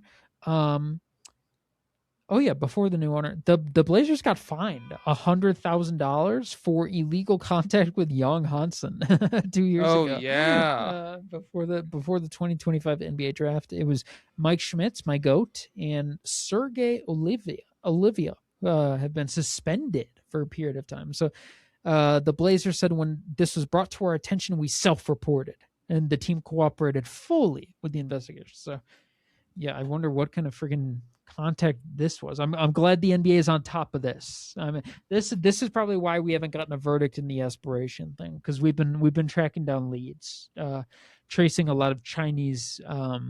Like, we got to find out everywhere that Young Hansen has been at Hot Pot and see if a Blazers executive met with him before they were supposed to. So I'm trying to get Hot Pot. That sounds good.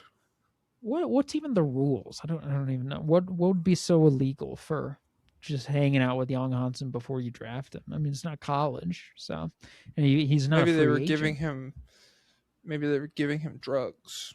Whoa, they were bringing him donuts from Portland. But yeah, then we got a new owner press conference from the new owner, Dun Dun. His name is Dundon, but I think He's of him like he's the Netflix sound.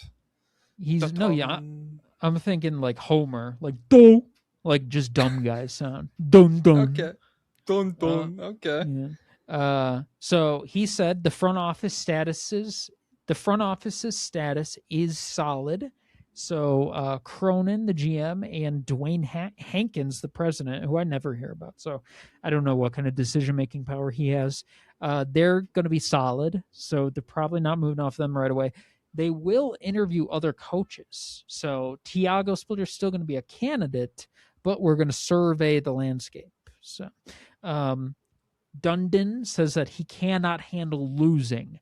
He also owns the NHL's Carolina Hurricanes, and he's known as a demanding and calculated owner who relies on analytics and gut feeling. And since taking over in Carolina, the Hurricanes have made the playoffs in 7 straight years. They made the Eastern Conference Finals 3 times, and this season they're tied for first place in the East. So he's got some success coming over from the NHL, but there was a pretty bad part of this interview. So they said, why won't you put any money into the arena? And he said, well, so the way the arena deal will work is we're going to commit to be here for long term, 20 years. And that commitment's worth way more than anything else anybody else is going to do. So and then they're like, well, 20 years is pretty standard. And he's like, I don't think so in terms of the market. I think that's a long time. I think I'm doing you a favor. 20 years? Where are you going to be in 20 years? Oh, you don't know? Well, I know where I'm going to be, in Portland, Oregon. So you think 20 years is enough currency, so to speak? He said, 20 years? That's a lot. And they said, historically, other owners have committed years and put in money. And he said, all he said was, in Portland? And then they went away from that part of the it was just a different part of the question. So, that fizzled out. So, I wonder why. Thank you, my Lord and Savior, Dun Dun, for coming to Portland. I'm actually not going to put in money to the stadium, but I'm giving you a 20-year pledge credit. So, yeah, thank me. Get on your knees, bow down. No, because nobody else in the world would keep Portland here. They would actually move it maybe to Hawaii. So, yeah, get on your knees for me. So, new guy that I hate for sure. Fuck him. Let's see. Do we have anything else? The Portland Trailers. Okay, yeah. Portland Trail by Lasers. Good evening, gents. My team is mid and led by an evil incarnate, so I'd rather not talk about them specifically, but ask a question regarding a player from their past. Have you seen the box score for the Blazers versus Kings on April 14th, 2024? It was just brought to my attention recently, and I remembered I was at this game wearing a Scoot jersey, RIP. It was one of the worst performances from a team and a player I've ever seen. DB Cooper, also known as Delano Banton, started it. It was DB Hooper, wasn't it? Also known as Delano Banton, started this game, and he was awful. One of the worst performances by a player in NBA history. To make matters, let me scroll down. Worse, I was in Sacramento, so I would get, sorry about that. Maybe next time, pal. Sprinkled in with the occasional, you suck, dumbass, every 15 feet. Still a fun game to watch live. Keep rocking in the free world. So, do you have this box score or no? Yeah, I pulled it up. It's not that bad of a freaking game from Delano Banton. It's bad, but so 17 points, 7 assists, 3 rebounds, 3 steals. Booyah. Okay. I see where we're coming from here because 6 of 26 from the field. Okay. Mamba mentality. 0 of 15 from 3. Okay. Well, law of averages. We'll get the next 15. Most missed 3-point attempts in NBA history single game. Most missed threes is damn. Okay, so he just missed the cut. The most, if he took 2 more, he would have the record. Harden has missed 16 threes in 6 different games, and then Damon Stoudemire did it once as well. And then, holy shit, when Bam had 83, he missed 15 3-pointers. It's the box score that keeps on giving. Yeah, Delano Banton with 15 is here as well. How many turnovers did he have in this game? Delano, Yeah. 5. But Okay. positive assist to turnover ratio because he had 7 assists. Yeah, so it's really as if he had a 2 assist, 0 turnover game.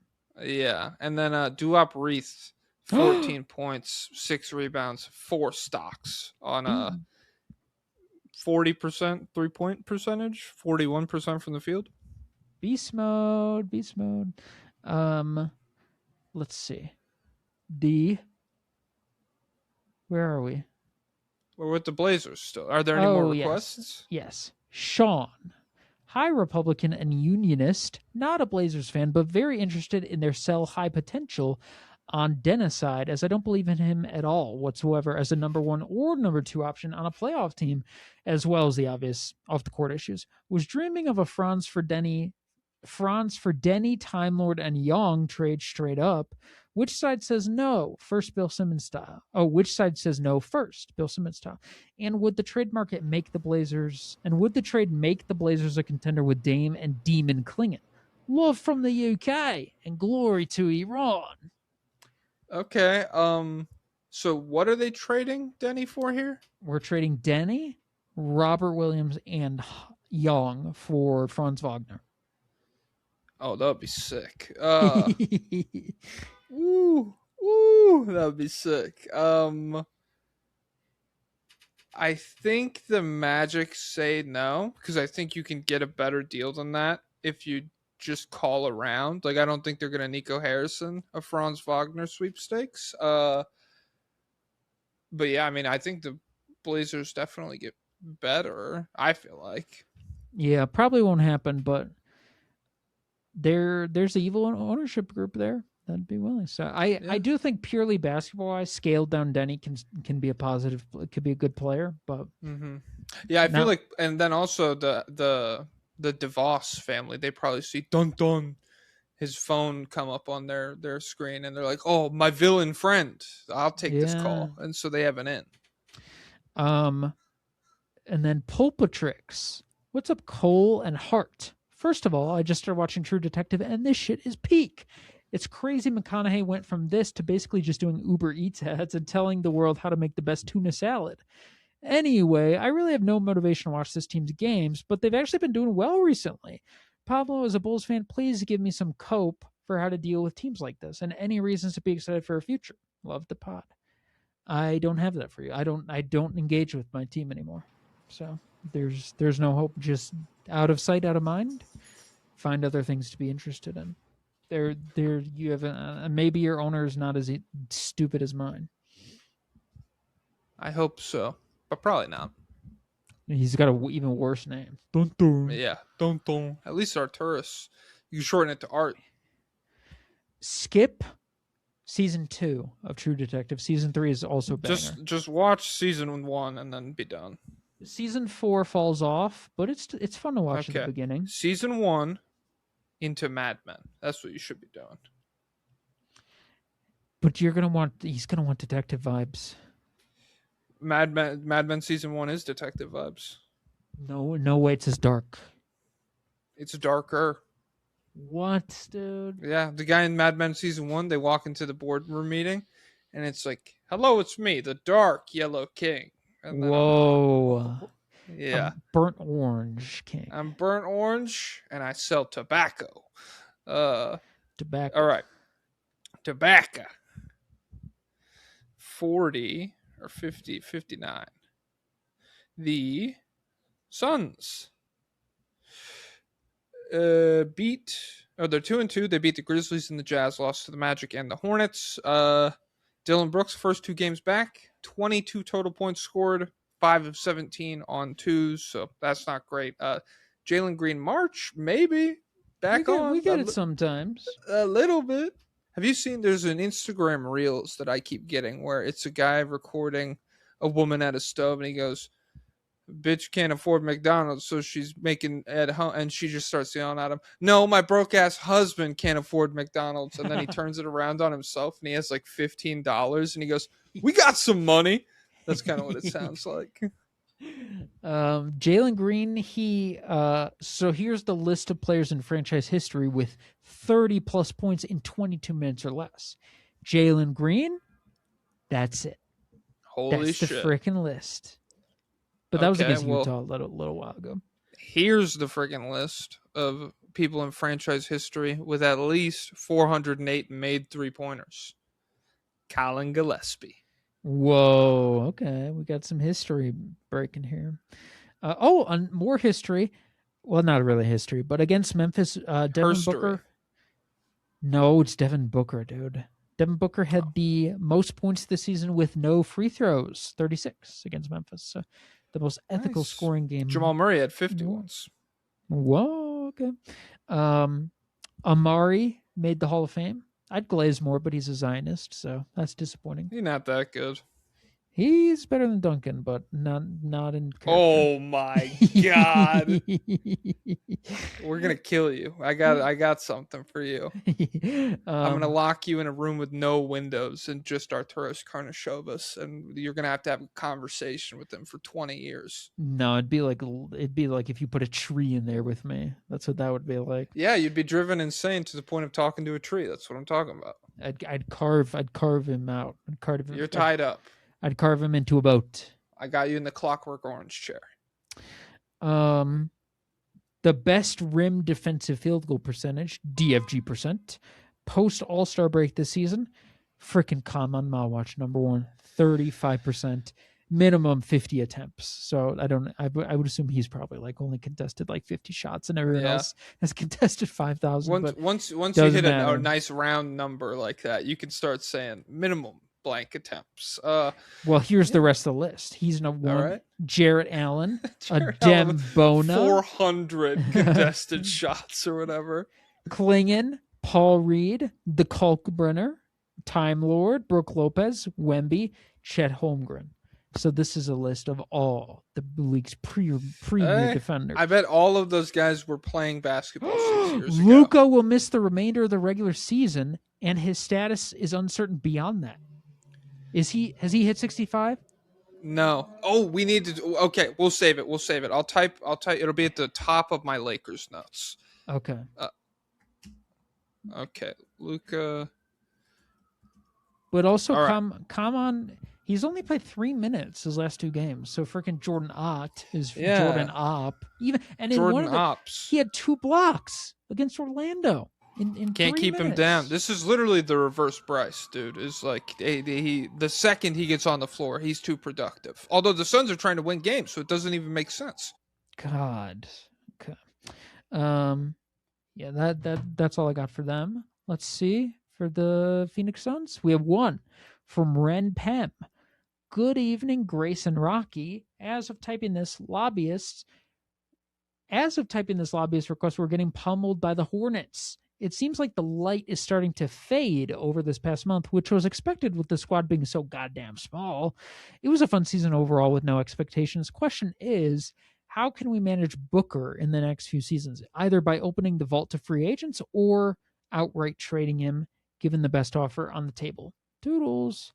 I would imagine you'll be forced to trade him at some point, but they're not doing a bad job at getting infrastructure around him. Kaman could be infrastructure. Rasheer Fleming could be infrastructure. Dylan Burse is infrastructure.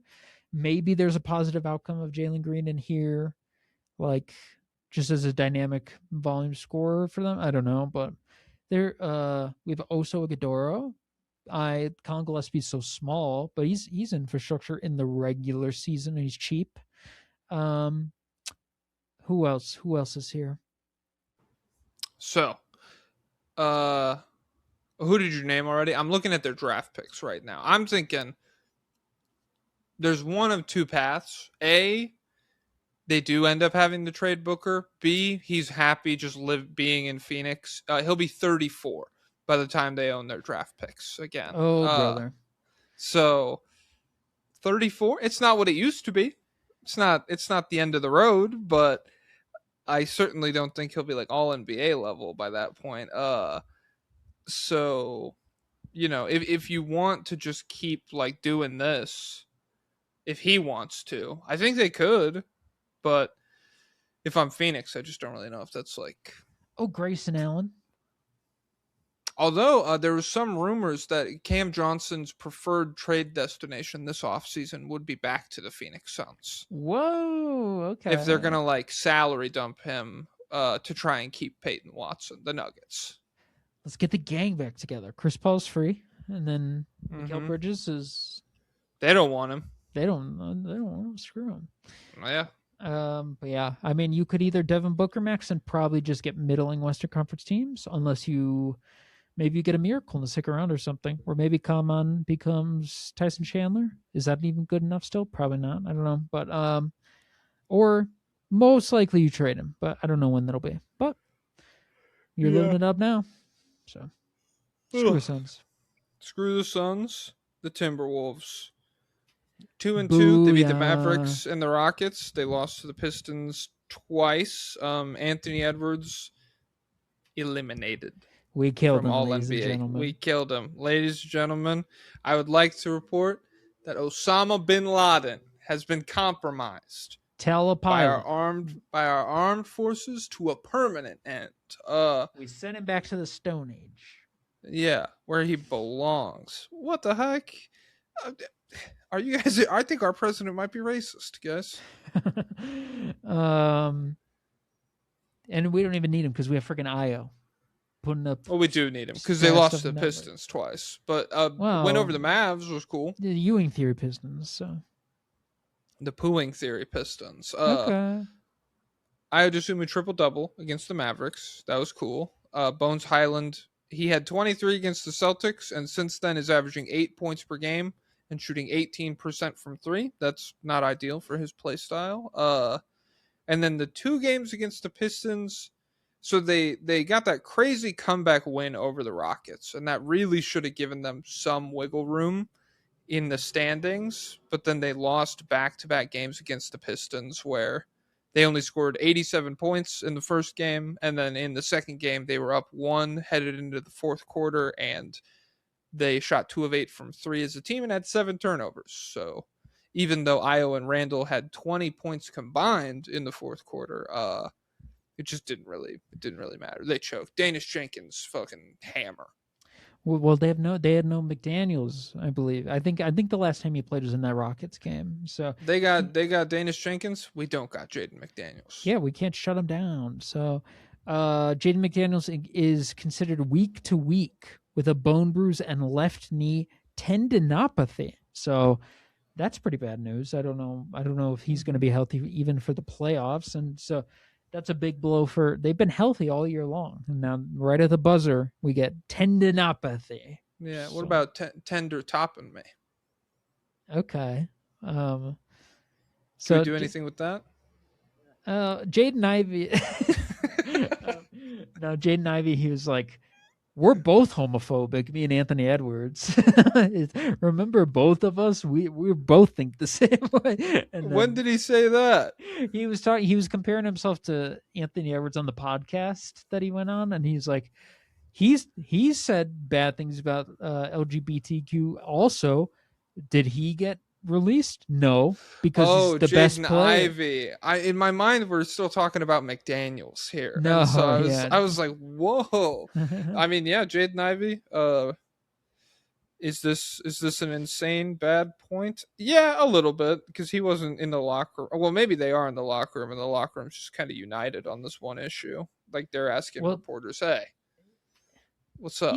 He said right away, like, my bad, I shouldn't have done that. And he has like, Jaden Ivey is like, no, I am okay to think this way, and I will continue to think this way. Yeah, Anthony Edwards wasn't like, oh, so I'm being silenced now. Yeah, so now I can't say what I want. Wow. And then I saw like a clip from like an Instagram live, and they were like trying to get Anthony Edwards to say, they're like, you celebrate, or are you okay with Pride Month or whatever? He's like, yes, of course I am. He's like, yeah. He's like, it's cool. They're cool. And so I think he has like, I don't think he had like a firmly ideological animosity towards them. I think he's just young guy who's like, that's gay or whatever. That's gay. It was bad, but I mean, I think he has. There's no indication that he's the same. I bet if you put me, him, and Jaden Ivey in a room, I feel like I could turn him faster than in terms of like, these people are fine. But yeah, between him and Gobert, I bet that locker room's still crazy though. Kevin Garnett will make his first appearance at the Target Center as a team ambassador on April 12th against the Pelicans. So that's pretty gross. Why? I wonder if he knows about the D-Lee stuff. Game? Who? Kevin Garnett. Oh, because he's kind of online. He's on like podcasts and shit, right? Yeah, but I feel like he wouldn't like metrics. No, I was going to say, I feel like it would work its way back to him, word of mouth, through 18 old guys who would be like assist percentage. And then by the time it got to him, it would be like, this guy said your VORP's more than Tim Duncan. What do you think about that? and he would be like, nah, Tim, that's just not how it was back then. Because he was a killer. Like me. He was he was talking. He would talk crazy shit, but just not how you expect. His jersey retirement will be next year. So this is a long time coming because he famously did not want it to happen while Glenn Taylor was still the owner. So they have another sucky owner, A-Rod, but he's getting on better terms with Kevin Garnett. So let's see for the Minnesota Timberwolves. Okay. Tony Soprano. Hello, 100 and Geck. I am low-key happy the Wolves slipped a seed. Kind of craving that Lakers matchup with DeAndre Faceturn, Evil LeBaron, and Divorce. Am I foolish for this outlook? Not anymore for sure, because you're going to be running into freaking broken Luka Doncic if you run into him at all. So yeah, you should want that Lakers matchup. King Glenn. Greetings and salutations, young Chud and old Chud. What would you do if Chris Finch showed up to your door, executed your family in front of you, but then shows you a clip of Ant postering everybody? I think I would go from sad to aroused in an instant. If Chris Finch was at my door? Yeah, I'm never opening the door for Chris Finch. Yeah, I would put a fan behind the door. I would turn it on its lowest possible setting. I would open the door and watch all of his bones turn to dust. Yeah, he's freaking pathetic. I'd put two benches in my front yard, and he'd naturally sit in the second. I'd make $1 million betting against different people who walk up on the street.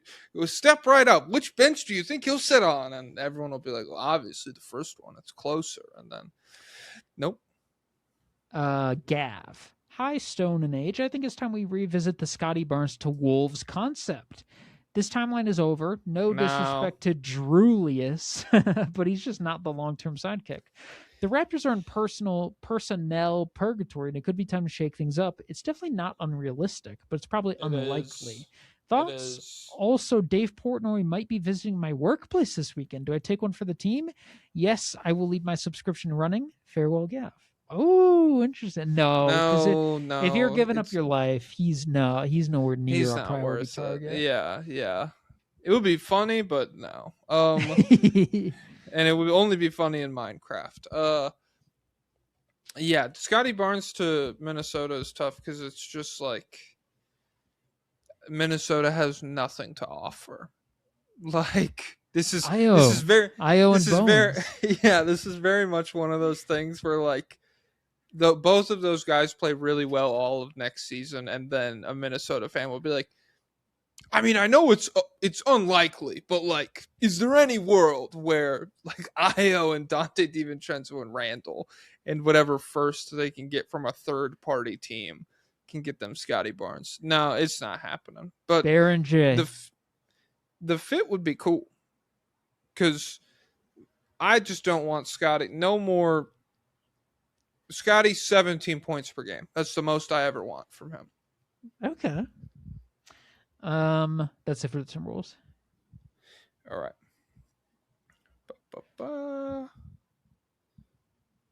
Let me timestamp. Let me. Who's after the Wolves? The Rockets? No way to know. They're 4-0. They beat the Bucks, Knicks, Pelicans, Grizzlies. 4 straight wins for the first time since January 1st for the Rockets. Still They got a false. big blow. I mean, yeah, they got a big blowout win over the Knicks. That was cool. Reed Shepherd against the Bucks, 27 points, 6 assists, 4 rebounds, 2 steals, 90% true shooting, 9 of 14 from 3, and he only took 1 2-pointer. So Farmed. that's a good shot diet. That's sustainable. Farmed. And then Şengün March. Maybe Jalen Green rubbed off on him a little bit. Whoa, what is it? 15 games, last 15, 22 points per game, 64% true shooting, 60% on twos. He got motivated by seeing his mentor and his teammates say he hates him and he sucks in private with strangers that he doesn't actually know. Michael Jordan wouldn't want to play. If you folded, you're not good to play, dude. It's iron sharpens iron. Snake mentality. It's a little less specific than Mamba. Mm-hmm. But, although if you go in a group chat and say bad things about Kevin Durant, he will ask for a trade immediately. Yeah, that's weird. That's what he would say. That's weird. Yeah. That's weird. Yeah, behavior. you're grown ass man doing that, really, dude. Detroit Pistons. Houston Piss Rockets here. How do the Rockets make a meaningful pivot from the KDF saga and have a better season next year beyond something crazy like trading for the Freak? It's tough. It's tough to see because you can't really. Kevin Durant is still very good, so if you're not going to play, I bet he'll request it. Like, yeah, he's out. I would assume he's out of there. Yeah, but I just don't think I feel like the Rockets were the last team that was like, I will give up something significant to get Kevin Durant. I just don't know how many more teams can talk themselves into it. I think they could get they could be a net positive in a trade, but it won't be anything crazy. I don't know where he'd go, but yeah, I mean, and then I am not a big believer that the Şengün men pairing would blossom on its own. I'm not a big believer. I don't even know. My toothpaste and orange juice drink. It's just not taking off the way I thought it was going to. I don't think Fred, the connective tissue Fred brings, can propel these guys. And you guys think he's talking Fred VanVleet? He's talking Fred from YouTube. Yeah. So maybe this is Jabari Demon off season. He's like, never let anybody say that word again. So I'm gonna make threes more or something. But okay. Yeah, tough to see a ton of optimism for the Rockets, but a lot can change. Let's get Chris Paul back, maybe. Wemby Goat Agenda Real says, "Hey Rocky and Rocky, the true Wemby Goat Agenda here. Last week someone asked a question about Wolfie posing as me. At first I was annoyed, but then I was happy because the Wemby Goat Agenda is clearly spreading. Feel free to use my username to support our goats. Although someone asking a question about this idiot team should have given it away. I will throw them a pity question so as to not waste your time. Any sane Rockets fan is already looking at it to next year, so I want to know which ball handling guard in the draft would be the best to pick up for them, or off-season move, whatever. I don't even care about the Chud gets, the Chud Cats. What pick do the Rockets have this year? I believe they probably have something going on with the Suns. Let me see. Rockets draft picks. They have their own second rounder and a Bulls second rounder also. So okay, yeah. To pull their up NBA mock this year. Draft. Okay. Let's see what guards go in the second. All right, let me pull the mock real quick. Do we get one of the top 9, or is it? So, it's Gilbert Arenas' kid is who the Rockets are taking at 39th. Would be a little tough. Incredible ball handler. Got to work on everything else. Although this is a fake draft because Ade Mara fell to 31 here. Oh, wait, what website is this? Is this it's Tankathon? The fug Tankathon, you idiot! But when you sim the mock draft for them, it just it's like very randomly generated. It feels like Look up CBS NBA mock draft. I forget who. CBS NBA mock I don't even draft. remember who CBS is because Jonathan Wasserman is Bleacher Report. Okay. So you want me to go to the second round? Yeah. They didn't do a mock for the second round. All right, Bleacher Report full NBA mock draft. Okay, Bleacher. Full NBA mock draft, second round included, please. All right, I'm scrolling. Control F Rockets. Control F Rockets. So the 76ers via the Rockets at 23 took a Demara. Okay. The what Rockets are they? What are these? What? He's too big to fail. If he falls to 23, you guys are stupid. Joshua Jefferson from Iowa State. The Rockets take at 39 here. Okay. Well, so what guards are in the starting in the second round? What guards have been taken? Hold on. Let me scroll back up. So you have Isaiah Evans. No, that's a small forward. Center, small forward. Tunde Yesufu from Baylor. He's a shooting guard. He's It's mostly bigs at this point. He's like a bootleg Anthony Edwards. Yeah, I guess maybe all the little small ball handling guards have been taken. So we might be in trouble if we're the Rockets. Yeah, I'm a little worried about what the Rockets are gonna do. This draft might not be able to save them. I don't know. The savior might not be here at 39, guys. I'm sorry. All right. Any other requests? No. All right. Good. All right. 121. The Chudgets. 4-0. Beat the Jazz twice, the Warriors and the Mavs. They formed. Oh, they formed. I don't give a fuck, dude. I'm from Nebraska. You're using farm derogatorily. That's a beautiful homeland.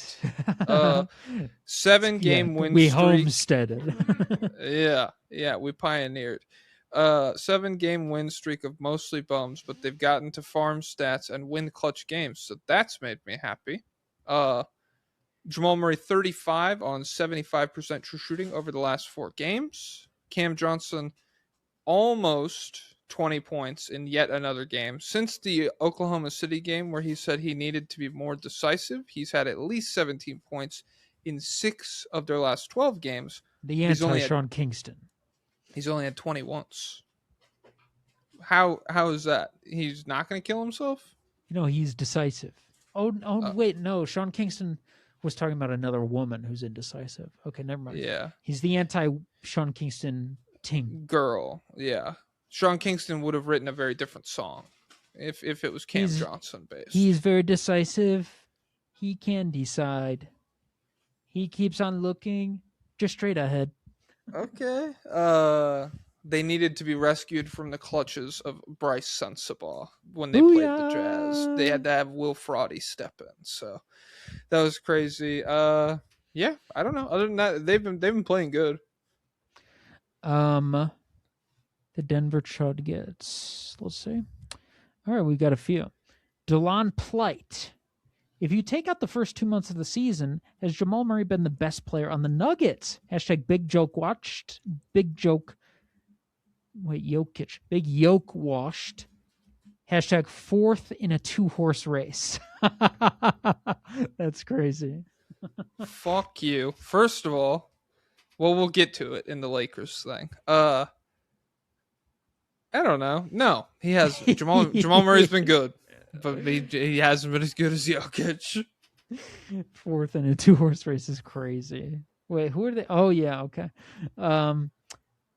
I love Nikola Jokic says, how many real playoff players do the Nuggets have? Maybe just THJ and Watson?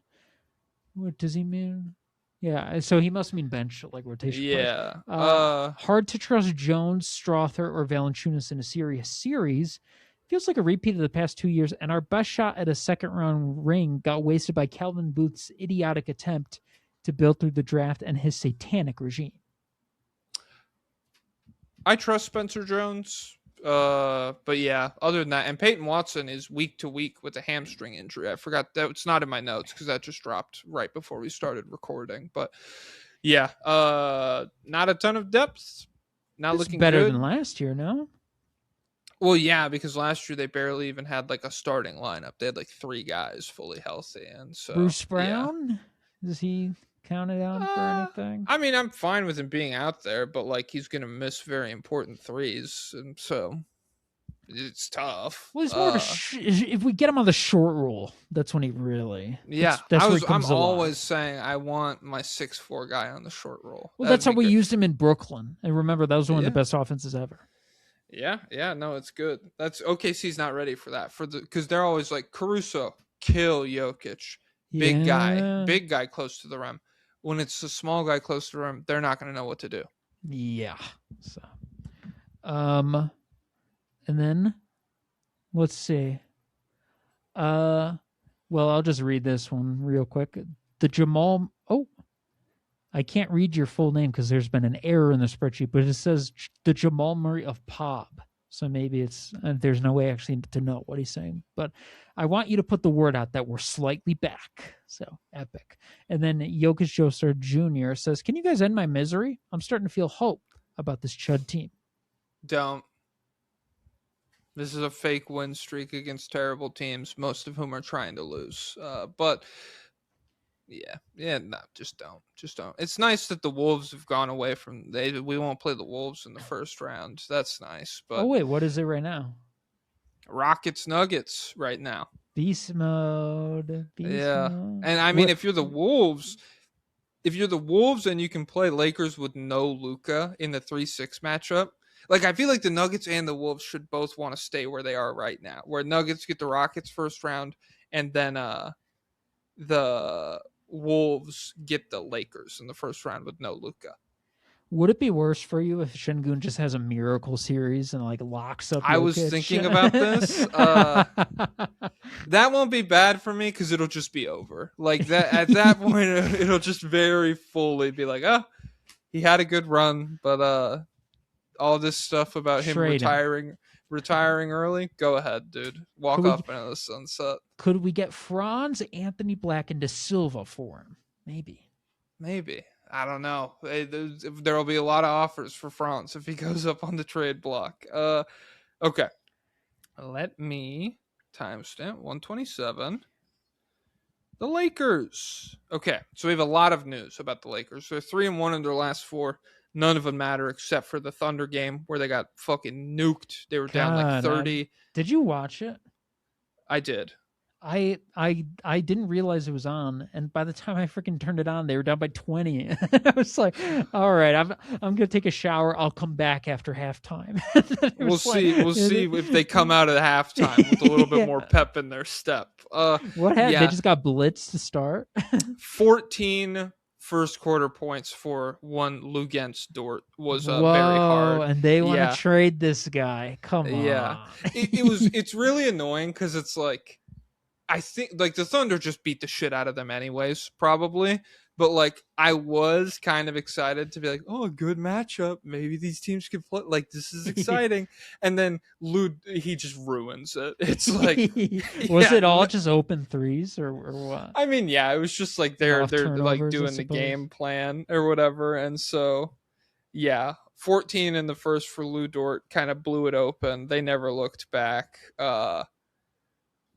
Then Luka tweaked his hamstring in the first half, was cleared to play at halftime, and then seriously injured his hamstring. He is out, I think, indefinitely, was the Shams report I just read. Like, he's definitely going to miss the end of the season, and the rest of his season status is in question, is the phrasing that Shams used. But so he could be ready day after the regular season ends.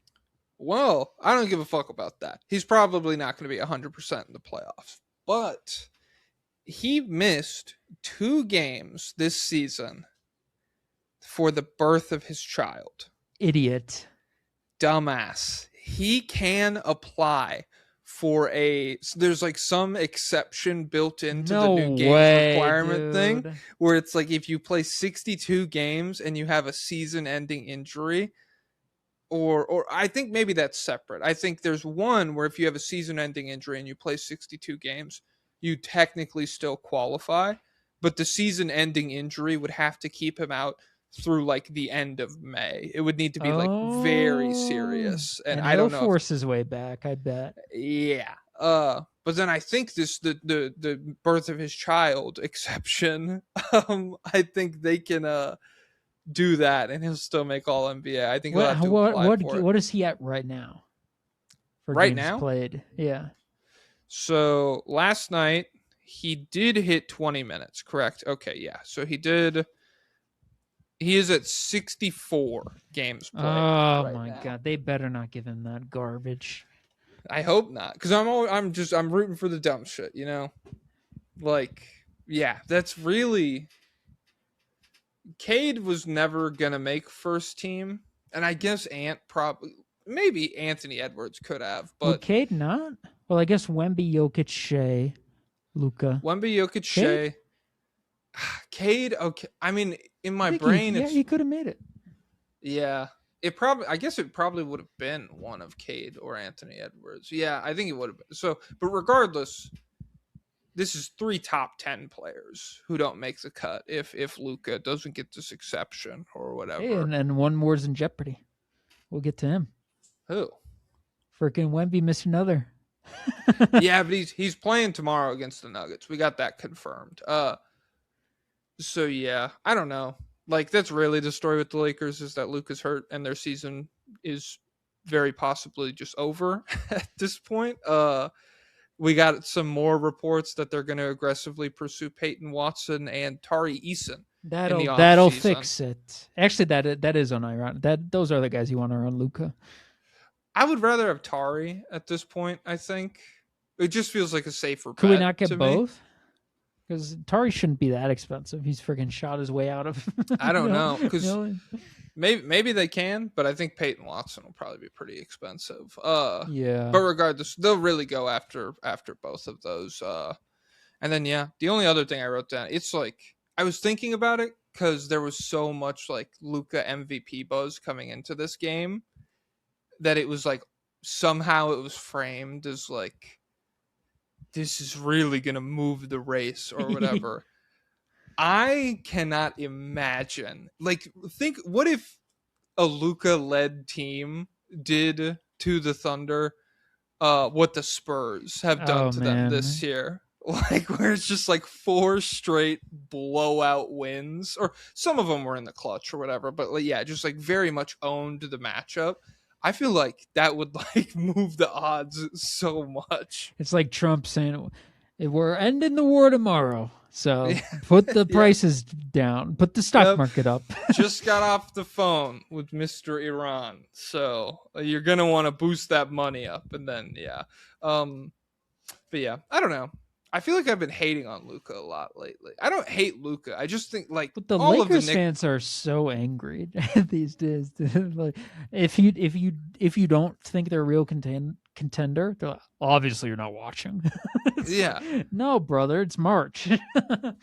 Yeah. And like the MVP stuff too. It's just like, I don't want to say beg. It feels dismissive to be like they're begging for him to be in the MVP conversation, because it's fun. Like, him and Jokic are neck and neck. It's just like, that's for third place. Like, I don't know. I don't know what to say at this point. So yeah, tough break for the Lakers with that Luka injury. Do we have any requests? It's just Lakers exceptionalism. If someone's doing great for the Lakers, we cannot fathom anybody else doing. Mm-hmm. So someone in freaking Denver, come on. If someone's doing great against the Lakers, God, only against freaking LA does Lou Dort show up for 14 in the first, dude. I can't believe this. I have to pee, so dude, read the request, do whatever. I'm running to the bathroom. The Luka Doncic of staying engaged. Improv prompt. You're JJ Redick, and I'm the reporter that just asked you why DeAndre Ayton is better than Wemby and Embiid for this team. Well, look, you got to think about it in terms of value per AAV. And so, look, those other guys are incredible players, but for this team, we've got Luka on a max contract, we've got LeBron, we've got Austin Reeves on money. So we don't necessarily need a guy to come in here and be the guy. We need a center whose contract can fit in with these guys and who can be less of more of a fitting in guy. He's willing to do the dirty work. He's really embraced it over the past month. Just the rolling, the lobbing, the cutting, embracing defense. And so, I'd love to have Wemby or Embiid in a vacuum, obviously, but for this team, we have a different setup. So, and yeah, I can't believe my house burned down. I wish Jamie Lee Curtis's could have just burned down twice. JJ Reddit. Eli the Fighter. Hey, Langdon and Shantos. Just trying to share that I'm so glad I never turned on that horrible Lakers Thunder game and watched the pit instead. # banger alert. Is it an overreaction to say the positive month of defense in March was just March basketball, or will some of it hold in the playoffs? I think it's just safe to assume everything in March is fake. Real. It's real. Otherwise, you get in trouble. Because remember, famously, I picked the Suns over the Timberwolves because I think they had success in March against them. So, and also remember Quentin Grimes, he was March. fake. Blazers defense run last year, March. Well, they're still a good defense, but I they're don't just even not remember that, that team. one. Yeah. Yang Kai says, "Hi, poop butt and fart shit. Wow, my Lakers just got spanked with no lube by the Oklahoma Chudsters. Are we frauds? Luka dead. Are our playoff chances over? Thanks, guys. Moment of silence for Brian Thompson, CEO, loving husband and father. Thanks, guys. Moment of silence." Moment of silence.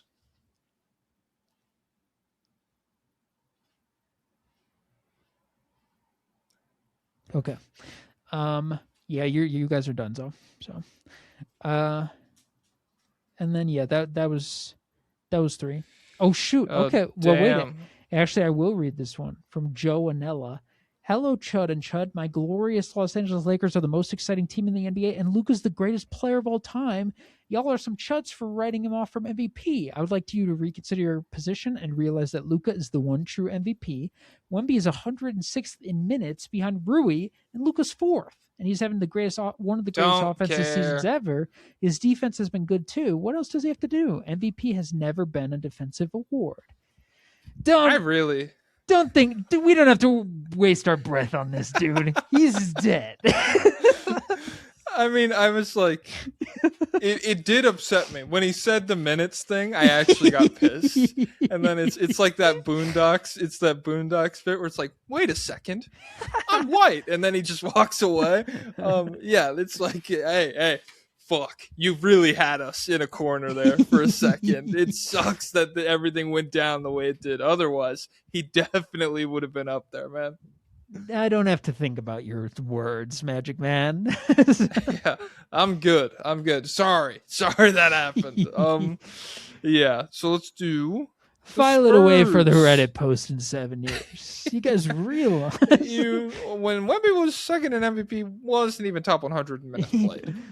One of the great injustices. I know. Yeah, that one will be lost to history, but we'll remember.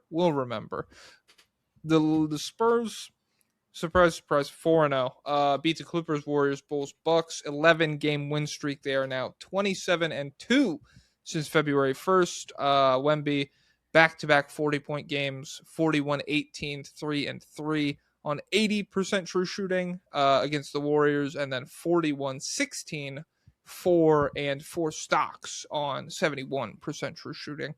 Kind of bum sling, kind of aura farming, but I like it when he farms. I can't even lie. And then the Clippers win with no Wemby on the second night of a back-to-back. 6 guys scored in double digits, and the Clippers offense, which had been really good with Garland and Kawhi both in the lineup, got held to just 99 points. Why did he miss the game? What does he have? Let me see. I'll look it up. I think it's maintenance of something. Well, he's played in 61, but one of the games he played in, he only played 17 minutes. So I believe he needs to play in 5 games, and they have exactly 5 left. So yeah. I think if he misses one, he's done so, right? That math checks out to me. Ankle management, by the way. All right, we need Jokic to step on that bad boy or something like that. We need one of these Dude. teams to take him out because Yeah. he was on the space station launch live stream. Pretty cool. Yeah. Do you like space? You seem like a guy who would be scared of space. Yeah, I don't like. I like some movies about space, but yeah, I'm not like. If they were like, we're done exploring space, I wouldn't care. I'd be like, screw it. It's just empty, a lot of it, and Dude. yeah, there's some stuff out there, but it's far away, and I don't want to meet aliens. I think that would go poorly. So I don't want to meet aliens either. I don't care, but I still think space is cool. Wemby on SVP. We don't have experience, right? Screw it. We're going to try and win this championship. Screw it. I didn't watch the video, so I just saw the quote, but that's how I imagine him saying it. Yeah. No, he said it like that, and he lost his French accent, too, when he did it. It was crazy. He sounded just like you. I don't know. I like this response where it's like, I don't like, what am I supposed to, you guys don't have any experience. Are you scared that that's going to affect you? It's like, I guess.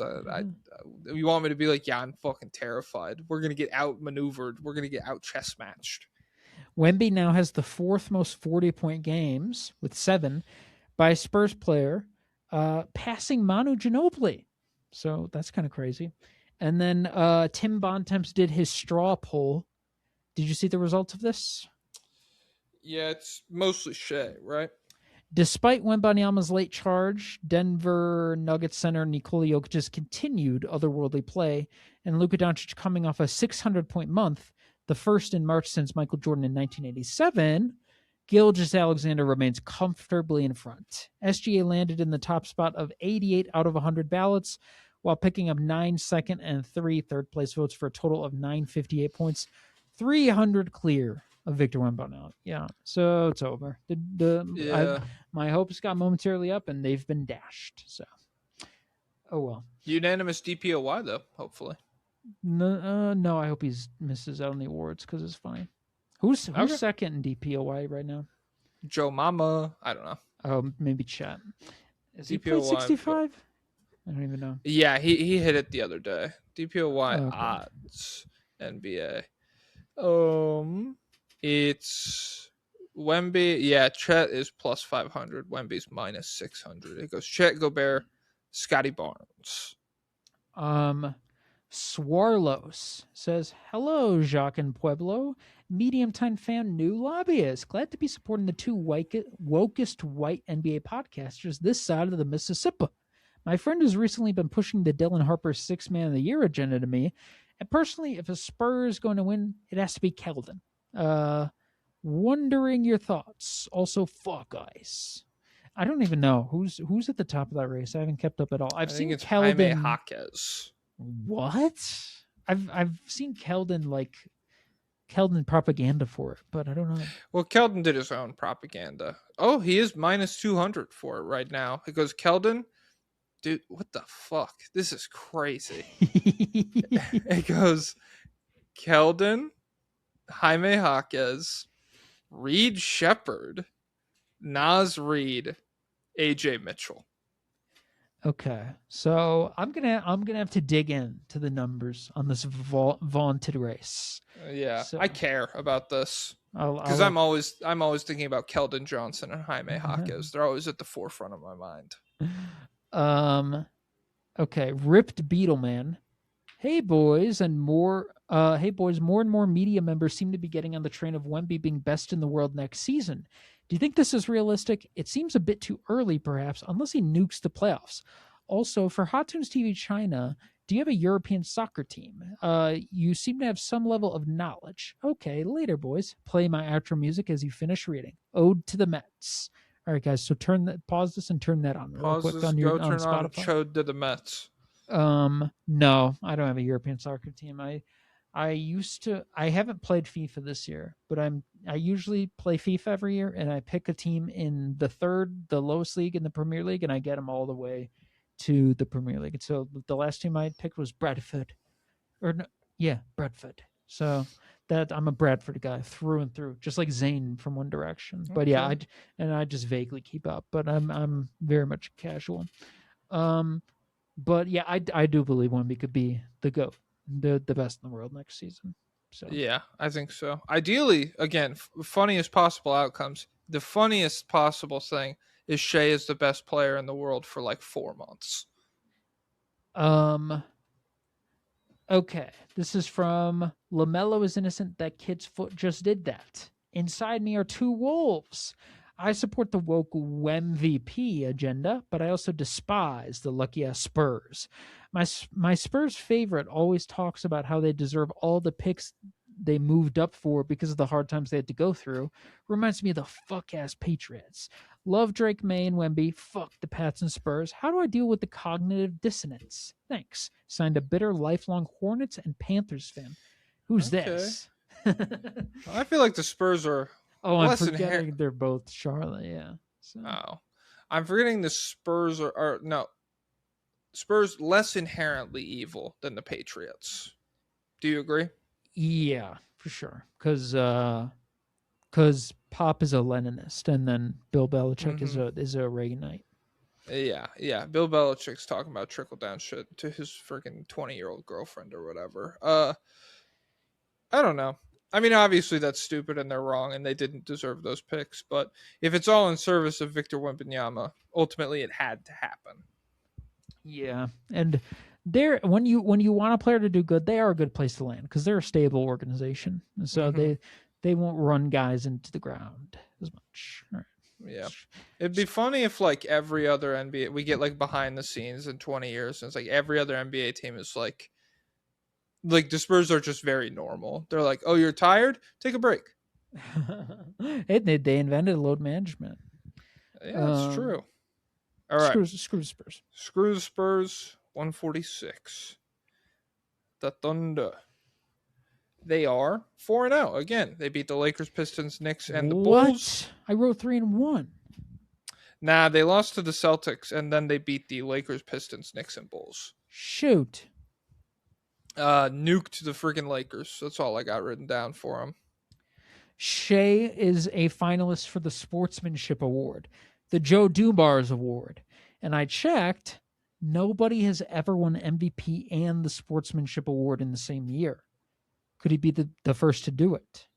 And would it be controversial? Because everyone hates him. They think online Shea has the worst sportsmanship in the sport. They're going to say, the Sportsmanship Award, that's the guy who put his arm into my ribs and ripped out my heart and ate it in front of my wife and kids.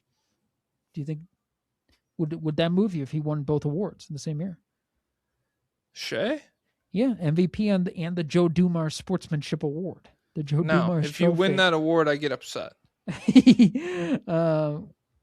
But yeah, so no MVP. No one's ever won it both in the same year. Steph won it, but in 10-11. So it was before he won MVP. Before he went Hollywood. He was really nice when the ankles were fucked up. He wasn't cheating probably that year. And yeah, looking at Steph's game played, he had one bad year where he played 26 games. The rest are like 80, 78, 78. Yeah, just like, I'm scared. I don't know. David Robinson won in 2000, 2001. So he was past MVP years. And then do you know who has won the most ever of this award? They're a 4-time winner. CJ McCollum. It's only been around since 95. No. Fuck, that was my only guess. Can I have a hint? He's known for being an incredibly nice guy. Is this Boban Marjanovic? No, he's actually good. No shade. Okay, good talent, like real player though. He's a real player, yeah. Active right now? Yeah, barely. Barely active right now. Known for being very nice. Fuck. Is it Mike Conley? It is Mike Conley, 4-time Joe Dumars Award winner. Woo! Ooh. And then freaking Shea humility farming for the MVP race. They asked him whether he wanted to contribute to any of the ongoing MVP chatter. He said, "No, I'm good. Thanks for asking, though." He told ESPN's Tim McMahon. "Yeah, I'm good. I let my game do the talking." When did it become cool to not care, guys? Didn't Timothy Chalamet fix this for us? Yeah. Or did his ballet comments wipe that all away? Well, because he's like ballet of the NBA, if you think about it. So it probably boosted him. Yeah. Screw him. And then let's see. Requests. Chop, chop. We have 2 from Glue Fort. Hi, Sponge Pablo and Jack Trick. Do you think the late MVP discussions and odd shifts are a deep state ploy to fool the public into betting aliens on NIMBY and Fluka? I actually do. That you have to think that that's in play because 100% yes. Yeah, they know they put out this because I see the gambling accounts tweeting like Wemby MVP propaganda and stuff like that. So absolutely. And then Bark Dognault. How's it going, gentlemen? I'm seeing a lot of discourse around the Thunder paying Kaysen in the summer. Realistically, how much would you pay him for him to be worth it? Also, any book recommendations? I'm going on holiday soon and need something to read. British. I'm going on holiday. British. I'm reading The North Woods by Daniel Mason right now. It's very good. It's very fun. The Giving Tree. Nah, that's sad. Don't read that. Yeah, that would kill the vibes. Shoot, what was the question? Is that it? The Thunder? Kaysen in the summer. Oh. How much would you pay? I'd like less than 30. It's not gonna be less than 30. Oh, for sure. I'm thinking like less than like. I'd love him on Giddy money. 25 for 4. I mean, I think that'd be fair, but that's not gonna happen. Yeah, I don't know. Even 25, I feel like I'm like a little nervous, just because it's like, what's he shooting from 3 this year? I feel like his offense has been a lot more inconsistent this season. In a year where they definitely could have let him improve. 34% on 4 attempts a game. 25, I would do, but I would feel nervous about. Like, you could look back on it in a couple of years and be like, but at the same time, they got so many guys on fucking bullshit deals that it probably doesn't matter. Let's get him with Wemby. Oh my god. Can you imagine, dude? Another door locked. Oh, and he posted a highlight reel of him stealing the ball from Bronny a bunch on his Instagram. Oh, what the heck? All right.